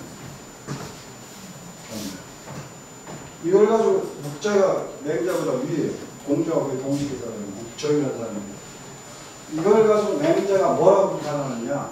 묵자의 말은 무구지약이다. 애비가 없는 학문이다. 국자는 무슨 얘기냐? 지 애비를 생각하지 않는 학문이다. 학생이다. 이거예요. 명제는. 전쟁을 만나서 아니 가서 지독한 흉내에 들어가지고 뭐 지금 먹을 거 하나도 없어. 동네를 다 쫄쫄고 그래요. 그런데 어디도 제가 진에 일어나서 용케 빵 한 덩어리 얻어 치고 왔어. 개똥은 빵이 있다 그러니까 얘가 친구들이 야 우리가 빵 가져왔다 소리가 들으니까 조용히 하라고 그래서 끌고 와가지고 문 딱 닫아 걸고 애가 왜그 갈 때까지 먹이고 그 다음 남았어요. 그럼 어떡해? 동네를 다 안 그러죠? 이웃집에 아니면 저 시루집에 아니면 뭐 이래가지고 오라해가지고 먹이고 아니면 뭐 고르게 불러가서 주애고 남고 다 주사해가지고 자기가 12번째 서에서도 똑같이 잘라서 나눠주고 인간이라면 어떻게 해요? 앞에처럼 해요? 뒤에처럼 해요? 그게 인지상정이라는 거예요. 그건 나쁜 게 아니라 그건 나쁜 것이 아니라 그것이 인간의 본성이라는 거예요. 그러니까 사람은 뭐다? 차별적이에요. 차별적. 이 차별적, 요즘에 차별하고 있는 차별보다 차별적으로 가요. 그러니까 묵자는 자기 아버지나 남의 아버지나 똑같이 대우해야 된다고 얘기하는 게 묵자의 세계라는 거예요. 저게 말이 되냐는 말이 되냐. 어떻게 사람이 그럴 수 있냐. 이건 말은 좋지만은 현실을 구제할 수 있는 방법이 안 된다. 사람은 차별적이에요. 그럼 결국 이기주의 아니냐. 유학이 말하는 건 결국 이기주의네. 아니죠. 왜? 결과는 같아요.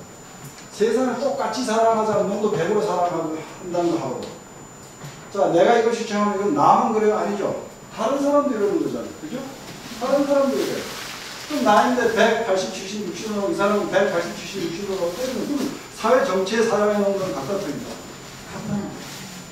이걸 자신의 마음을 다해서 자기 아버지부터 어머니부터 모시고 거기서 남는 마음을 가지고 이웃집 어른들을 모시고 또 남는 마음을 가지고 강릉시 어른들 모시고 이런 식으로 가는 것이 사람의 생긴 그대로의 모습이다.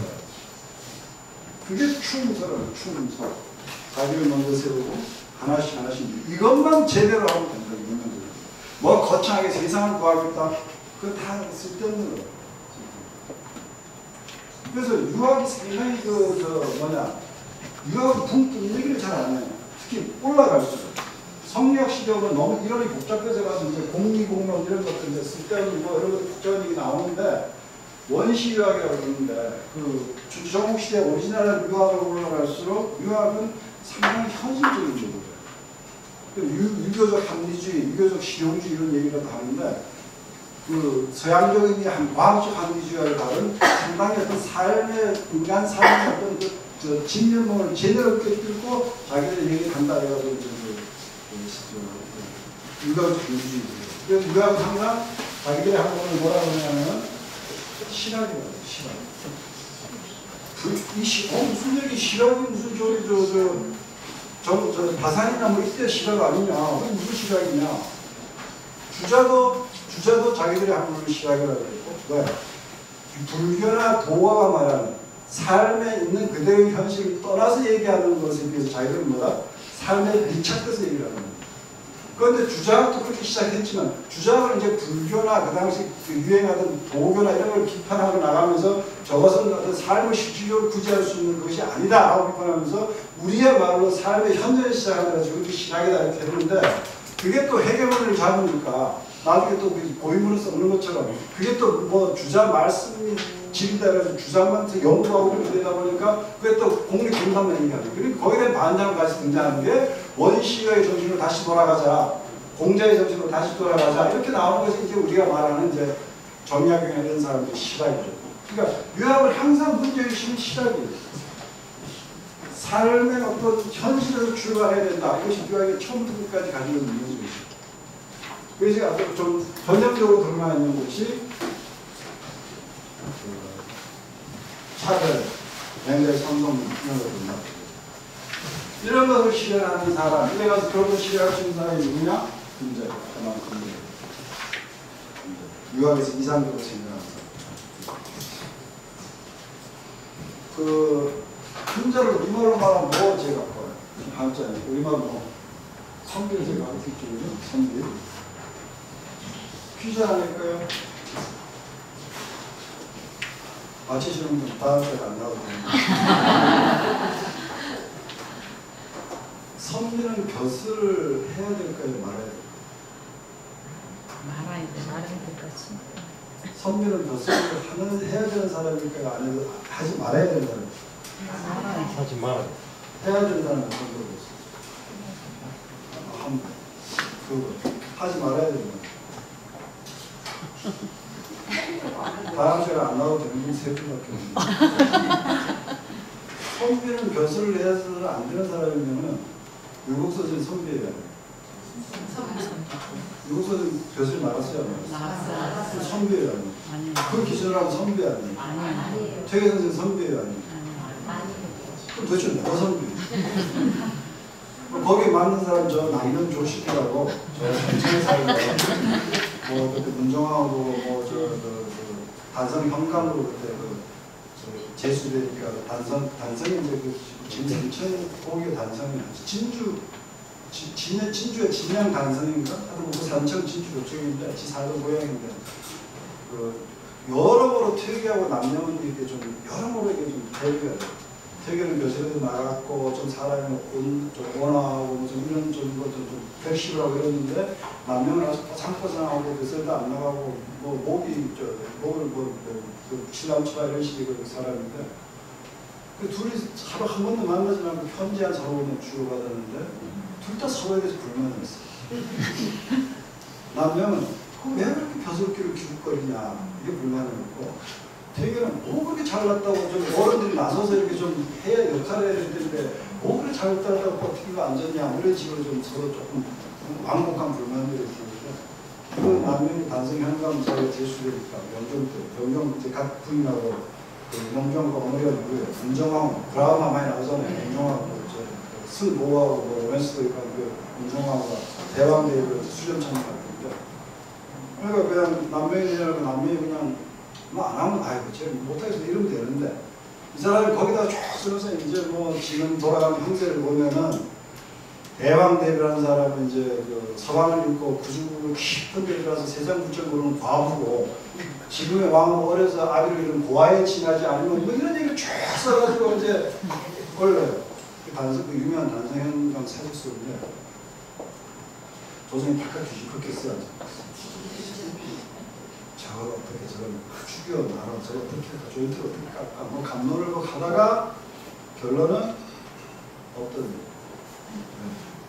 건드려봤자 피곤해. 남녀는 남녀 혼자 있는 것이 아니라 죄 살인이잖아. 그런 식에 대해서 어떤 무상한 정신무상한 세력이 있는 거죠. 그러니까 특히 조선에서는 간언이라는 거, 군주에 대해서 간하는 말을 항상 열려 있어야 된다는 게 항상 실제로는 그랬든 안 그랬든 그건 아주 절대적인 명제로 언론을 막으면 나라가 망한다는 게 아주 뿌리 있게 있는 거기 때문에 지난 정부의 실패한 것 중에 하나는 그거죠. 말을 안 들었다는 거예요. 그러니까 그런 남명한 성분이 덫을 가지고 퇴계나 유골 성분이 아니죠. 자 그럼 퇴계나 유골을 살릴 수 있는 방법은 하나밖에 없죠. 벼슬에서 되는 걸로 벼슬에서 되는 걸로 조금 바꿔줘야 되죠. 그렇죠? 원론적으로 말하면 퇴계나 율곡을 살리기 위해서가 아니라 원론적으로 말하면 선비는 벼슬을 해야 된다 안 해야 된다? 해야 돼. 해야 된다. 노래는 제자중에 한 사람이 공자에 대한 거예요. 군자는 어떤 사람입니까? 그러니까 항상 공평한 마음으로 자기 자신을 끊임없이 수행하는 군자다. 그러니까 그렇게만 하면 됩니까? 그러니까 자기 자신을 닦아가지고 다른 사람을 편하게 해주는 사람이 군자다. 그럼 그렇게만 하면 군자입니까? 공자가 야, 이놈아, 그거는 요임이나 수임금 같은 것도 그렇게 못해가지고 저 한타에 그런 건데, 이런 식으로 얘기해요. 그럼 군자의 그런 뭐다? 숙이 아니냐는 거예요. 숙이는 자기 자신, 아까 맹자식으로 말하면 자기의 본성, 도덕적 본성을 확인하고 물주를 주어 자기 온몸을 채우는 거예요. 그걸 통해서 사회적 개인의 도덕적 수양, 나아가서 사회적 실천을 하는 것이 아닌 자, 그럼 옛날로 가면 지금은 직업도 많고 뭐 여러 가지가 많아요. 그런데 옛날에 안인을 할 수 있는 가장 확실한 방법은 뭐예요? 교수를 나가는 거예요. 교수를 나가서 자기가 배운 경륜과 학식을 백성들을 다스리는 데 쓰는 거예요. 그러니까 교수에 나가지 않는 성기는 안쪽자에서. 그럼 아무 때도 나가냐? 연산군 때도 그럼 나가야 되냐? 그죠? 연산군 나가야 되냐? 거기서 이제 은둔이라는 거예요.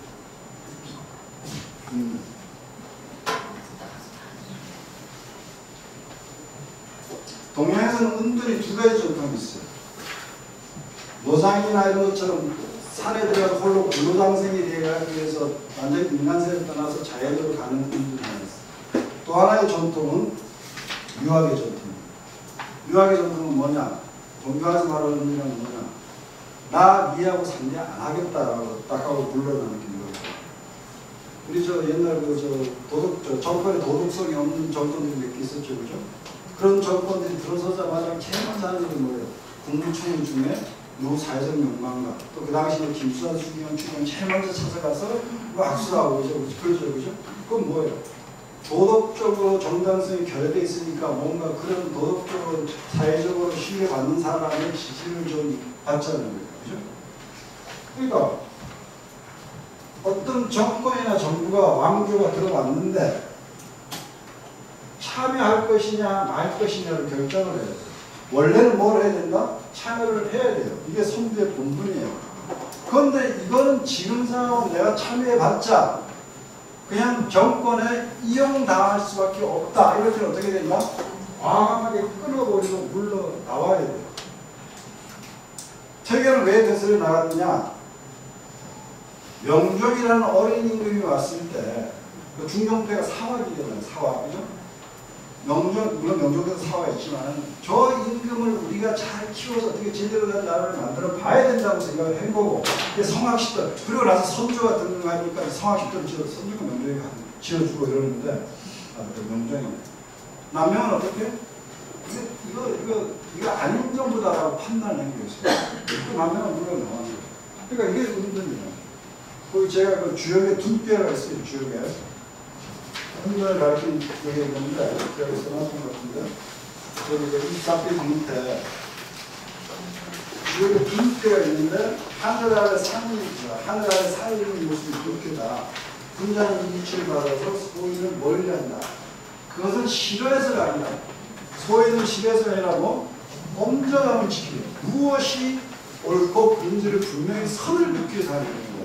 그러니까 유학자들이 하는 제대로 된 운동은 그 자체가 사회적 실천이에요. 그런 사람들이 그 부당한 부도덕한 정권에서 누굴 오라 해야 되는 사람들이 혀를 빼고 안 가고 김수환 추경이 예를 들어서 안 만나죠. 그럼 사람들이 어떻게 할 거예요? 잘은 몰라도 이게 뭔가 문제가 있는 정권이 있구나. 극과 백을 가르는 효과죠. 근데 들어가서 먹는 건 들어가서 뭘 바꿔보겠어 해가지고 그걸 이용한 다음에는 그 정권의 어떤 그 이미지만 좋게 나옵니다. 그러니까 대학 때 과감히 들어가서 해야 되고 아닐 때는 과감히 나와서 끊어야 돼요. 거기서 방류의 성사는 거죠. 사실 방류라는 사람이 예를 들었는데 예를 들어 사람. 방류라는 사람. 어떤 사람이냐면은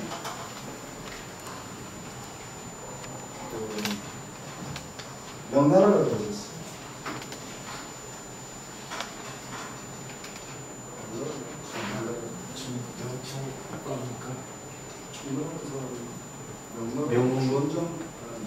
명나라에서 청나라 넘어가는 시기 아닙니까?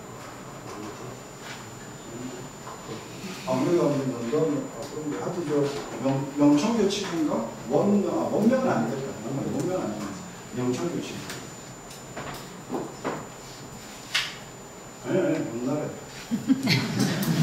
명나라인데 명나라 주원장이 세웠잖아, 그죠? 주원장의 아들이 해제라는 사람. 마찬가지로 또 어린애. 왜 저 창업주 항상 어린애들 나게 주는 얘기인데 어린애. 그 삼촌 중에 나중에 영락제가 되는 성조가 되는 삼촌이 있었어요. 우리나라는 수양대가 있어요. 그 수양대랑 같은 과였던 거예요. 그래서 조카 해제를 몰아내고 정권을 잡아서 영락대제라고 유명한 사람이에요. 조선 초기에 해당하는 사람인데 정권을 잡았어요. 그러니까 제일 먼저 신경 쓰는 게 뭐예요? 권력은 작아졌는데 정당성. 제일 좋은 게 뭐예요? 사회에서 존경을 받는 사람한테 손 딱 들어주는 게 제일 좋아요. 그 수소문 쭉 해보니까 방효유라는 의학자가 있는데 이 사람이 한마디 하면은 사람들이 그렇네 라고 하는 사람이거든. 그래서 방효유 불러요. 처음에 당연히 어떻겠어요. 극진하게 롤스로이스 가서 모셔와가지고 사람이니까는 그죠? 제가 뭐 왕이 되려고 해서 이렇게 됐겠습니까? 저도 왕 되기 싫어 죽겠는데 참 제가 아니면 또 할 수 없고 독하니까 걱정을 쫙 얘기를 하죠. 그래서 자 저를 지지한다고 한 명 써주십시오. 방효유가 웃겠지만 또 이따 또 풀러다가 또 하고 사람만 하니까 안 되니까 열받는 거예요. 잡아놓고 마지막으로 불러가지고 자 죽을래 나를 지지한다는 글 하나 쓸래. 그러니까 방효유가 붓을 들어가지고 네 글자 연적 찬왕 아까 봉건제 얘기했죠. 그러니까 그 후대와가 봉건제 오리지널 얘기는 사지 않았지만은 왕부터 땅을 주고 거기를 이제 중앙 집권적인 국가이긴 했지만은 실제로 그 어떤 명목상의 그 땅을 분봉을 해줬었어요. 그러니까 그 성제 영락대제가 이 옛날 연나라 땅 산동반도 위에 연나라 땅을 분양을 받은 그런 부분이었어요. 그러니까 그 방효유가 연적 찬왕 연나라 도적놈이 왕의 자리를 찬탈했다. 그래가지고 있어가지고 팍 던져버렸어. 방효유가 어떻게 되겠어요? 그 연락제가 얼마나 화가 났는지 방효유의 10족을 잡아다가 죽여라. 보통 9족을 멸하라고 10족은 뭐냐면 9족 플러스 제자들까지 다 잡아다 죽여라. 명나라 역사, 명사, 중국 25사 한 왕조가 끝나면은 그 다음 대에서 그 나라 역사를 쓰죠. 유교사에서는 역사를 이래요. 한 왕이 정치를 하면은 요즘 말하면 중앙의 비서실의 기록들이 있죠. 그죠? 승정원 위기라든가 뭐 당후위기라든가 그 어선에서 당번 섰던 사람들이 기록 이런 것들이 쫙 남죠. 사초가 남아요. 한 왕이 다 생길 때. 그럼 그 왕이 죽으면 어떻게 해요? 그걸 다 모아가지고 그 왕의 희록을 씁니다.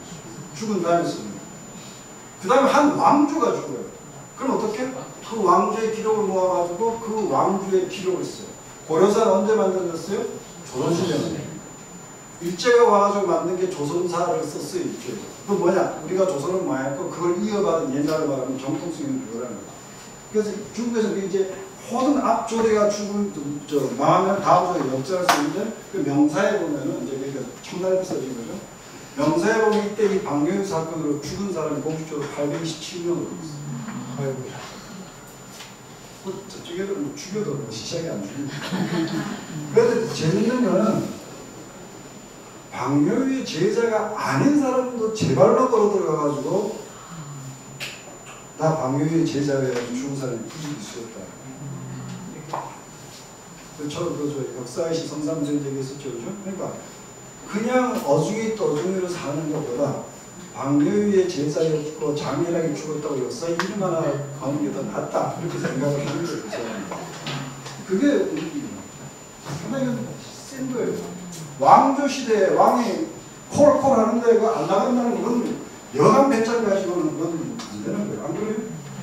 그래서 항상 옛날에 벼슬 사기할 때 친 거예요. 칭병, 병, 아니면 또 탕거리 뭐 연로한 부모님. 유교사이기 때문에 효는 좀 절대적인 거니까 연로한 나가고 싶은 놈 후집 같은데 연로한 부모님 이렇게 이렇게 저리 빼고 이렇게 그런 것들이 이제 그 유교의 그런 문화를 준비하는 것이 생각이 납니다. 군자라는 것이 요즘으로 말하면 그러니까 군자는 현실에 대해서 발언을 해야 된다는 얘기예요. 해야 돼. 요즘에 소위 말하는 유학을 하는 사람들이 현실에 대해서 발언을 한다는 거예요.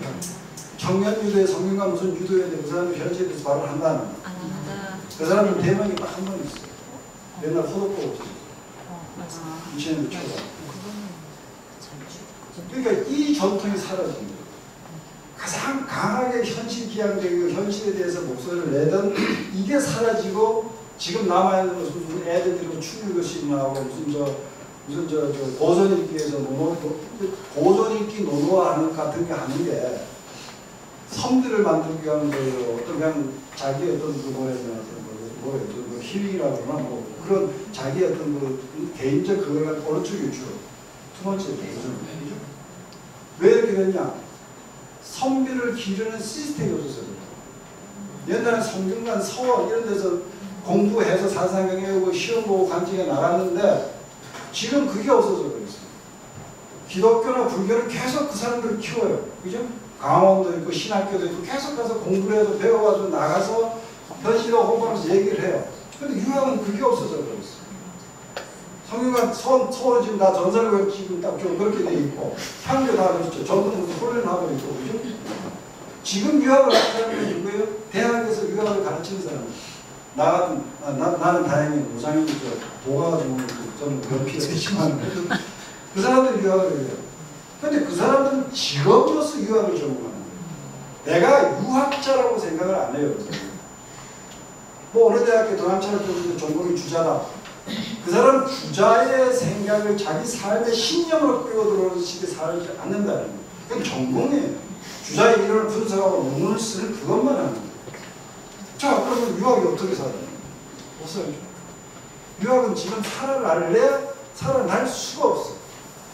그걸 공부를 해서 이 현실에 대해서 얘기를 하고 그러니까 유학적 기준에서 현실 얘기할 이런 게 있는데 그 시스템 완전히 무너져.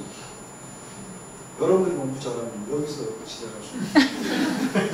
이게 지금 우리나라 유학이 가지고 있는 유교를 가지고 있는. 그러니까 대부분 가면은 뭐 그분들을 비하하는 얘기는 아니지만 현실적으로 되게 경상도 가면 그런 거 많아요. 그런 거 하면 대부분 여러하고 분들이에요. 되게 여러. 그분들은 좀 아주 죄송한 얘기지만 그분들 100분이라면 사사상님 제대로 읽는 분 한 분밖에 없어요. 그냥 뭐 문중 읽고 무슨 뭐 제사 읽고 와가지고 뭐 법도 따지고 그게 젊은 애들도 아닙니다. 그게 그러니까 유학은 현실에 참여하는 거예요. 그게 군자의 기본적인 부분이에요. 그렇게 참여를 하면은 군자에서 성인이 되는 거죠. 그 대상부라고 제가 잠깐 써놨는데 그 대상 방금 읽어볼까요? 기계가 얼마나 넘치는지 그 맹자가 24페이지 대상부입니다. 천하에서 가장 넓은 곳에 거처를 정하고 거 천하지 광고 이 천하지 정의 천하에서 가장 올바른 자리에 서며 행 천하지 대도 천하에서 가장 넓은 길을 간다. 대상부라는 사람은 군자를 위한 겁니다.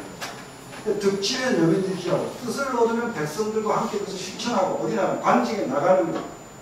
부득치면은 독행기도다. 뜻을 얻지 못한 데는 뭐예요? 관직에 나갈 상황이 아니면 물러서서 혼자 그 원칙을 지켜 나가야 된다. 그런 사람들은 부귀불능, 돈이 아무리 많고 신분이 아무리 좋아지더라도 정도를 벗어나게 할 수 없고 빈천불능이 가난하고 천스럽게 하더라도 마음을 옮겨가게 할 수 없고 위무불능을 총칼을 드는데도 굴복시킬 수 없다. 이런 사람이 대상부다. 어느 게 제일 어려워요? 세 개 중에? 부귀하고 빈천하고 위무하고 어느 게 제일 어려워요? 여러분들? 빈천이 제일 어려워요? 총칼보다 더 어려워요?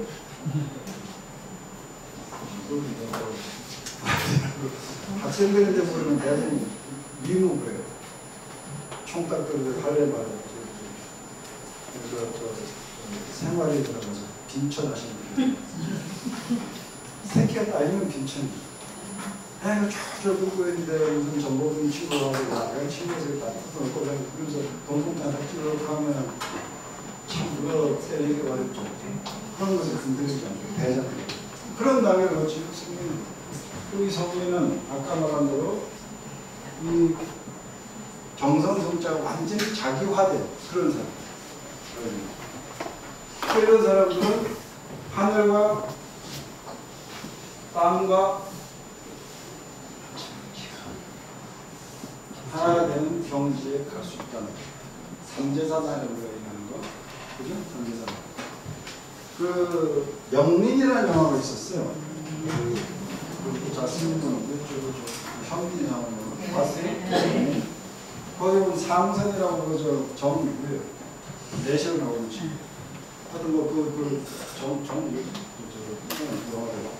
하여튼 그 친구 내시로 나오고 그러면 그 신하들하고 갈등하다가 그 정조 현빈 이제 불러다가 뭐 중용 23장을 뭐 외워보라 이렇게 이러니까 그 대신 쭈삐쭈삐 타죠. 그건 말이 안 되는 거예요. 대신에 대한 과거 시험은 다 된다는 중용 23장을 못 외운다는 건 말도 안 되는 얘기인데 어쨌든 영화니까 그러니까 그 내신을 불러가서 외워봐라 그런 거죠. 그러니까 기차 치고 하나 앞에 있고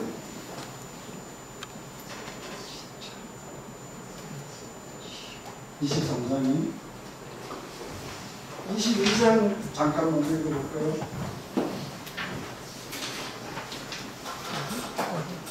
22장 거기 25페이지 그 중간에 도덕적 인간의 궁중이상 있죠? 오직 천하의 지극한 성실한 만은 유천하지성 자신의 본성을 온전히 구현할 수 있다. 아까 충서 생각하는 게 충이죠? 그래 자신의 본성을 온전히 구현할 수 있으면 다른 사람의 본성을 온전히 구현시킬 수 있다. 다른 사람을 이루어 나가는 거예요.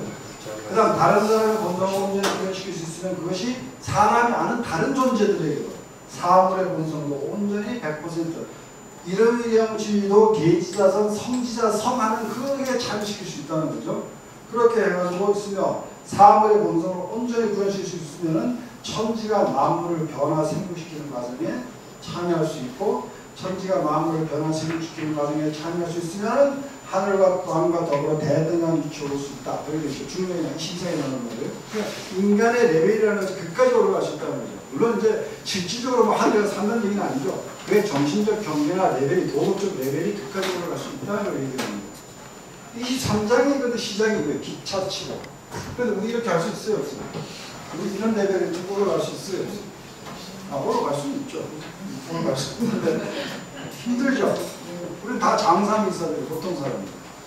그 사람은 어떻게 되느냐? 기차, 그 다음은 그 레벨에 못 올라가는 사람. 이건 성인의 그 다음 단계 이렇게 해석하기도 하는데 이제 다른 부류로 말하면 그 다음 단계는 뭐라 하냐? 치고, 치는 다 한다, 도달한다 이런 거.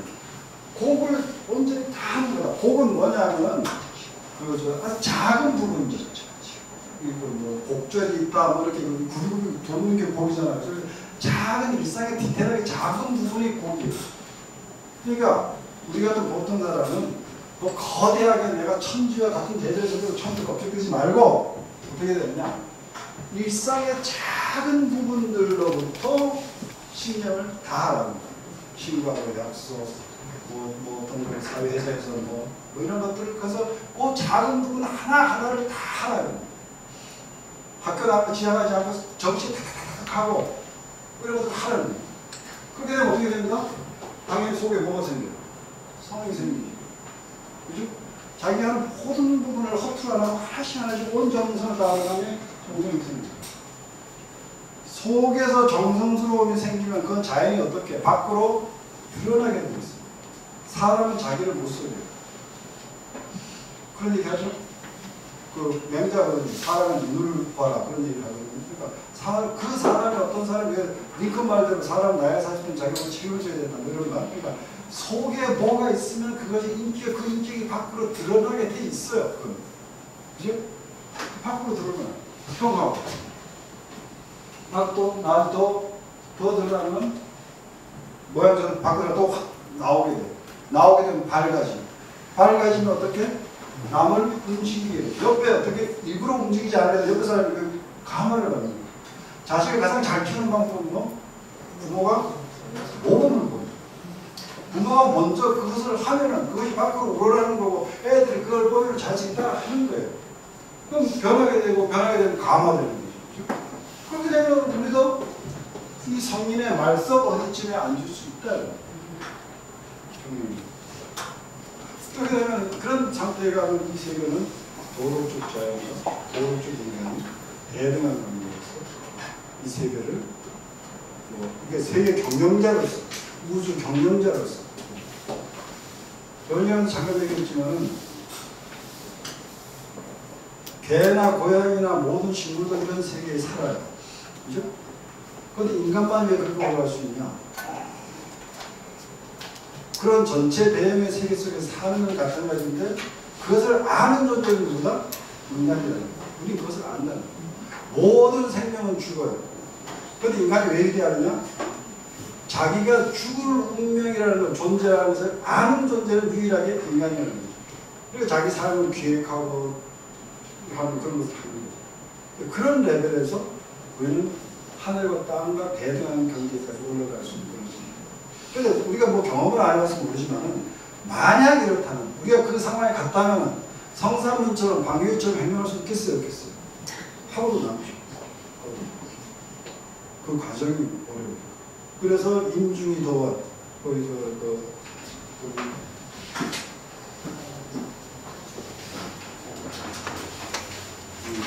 24페이지에서 밑에서 첫 번째는 사각점 임중이 도와 선비로서 사는 것은 임중이 도와 짐은 무거운데 갈 길은 멀어. 그게 선비로서 사는 거예요. 왜? 짐은 뭘 짐을 하냐면 인을 실현하는 것이 짐이기 때문에 엄청 무거워. 근데 그 일은 언제 끝난다? 죽어야 끝나는 게 아니니까 너무 무거워. 그러니까 선비로서 어렵게 살지 할 수 있는. 공자가 그 천하를 떠돌아다닐 때 되게 어렵게 살았다고 그랬죠? 이런 공경도 상당히 때거리도 떨고 있었어요. 한번 때거리가 떨어져가지고 제자들도 쫓아붙고 이러는데 공자 제자 중에 공자하고 9살 차이가 나는 가장 나이가 많은 자로라는 자로라는 제자가 있었어요. 제자들이 형을 보내죠. 스승님이 뭐 해보겠다고 동생 같은 제자들 데리고 다 가서 데리고 와서 스승을 데리고 다니는데 이 양반이 하는 걸 보니까 복장 터지는 거예요. 때거리가 없고 저 후배들은 저 동생들은 먹을 게 없다고 그러고 있는데 이 양반이 자연스럽게 방에서 건물을 둥시고 있어요. 공자 가왕이 않습니다. 자로가 꼭 기어들어갔어요. 그래서 문을 확 열고 군자가 원래 이렇게 공공한 겁니까? 그러니까 선비로서 사는 것이 이렇게 원래 이렇게 공공하게 사는 겁니까? 이렇게 공자가 뭐라고 그러냐?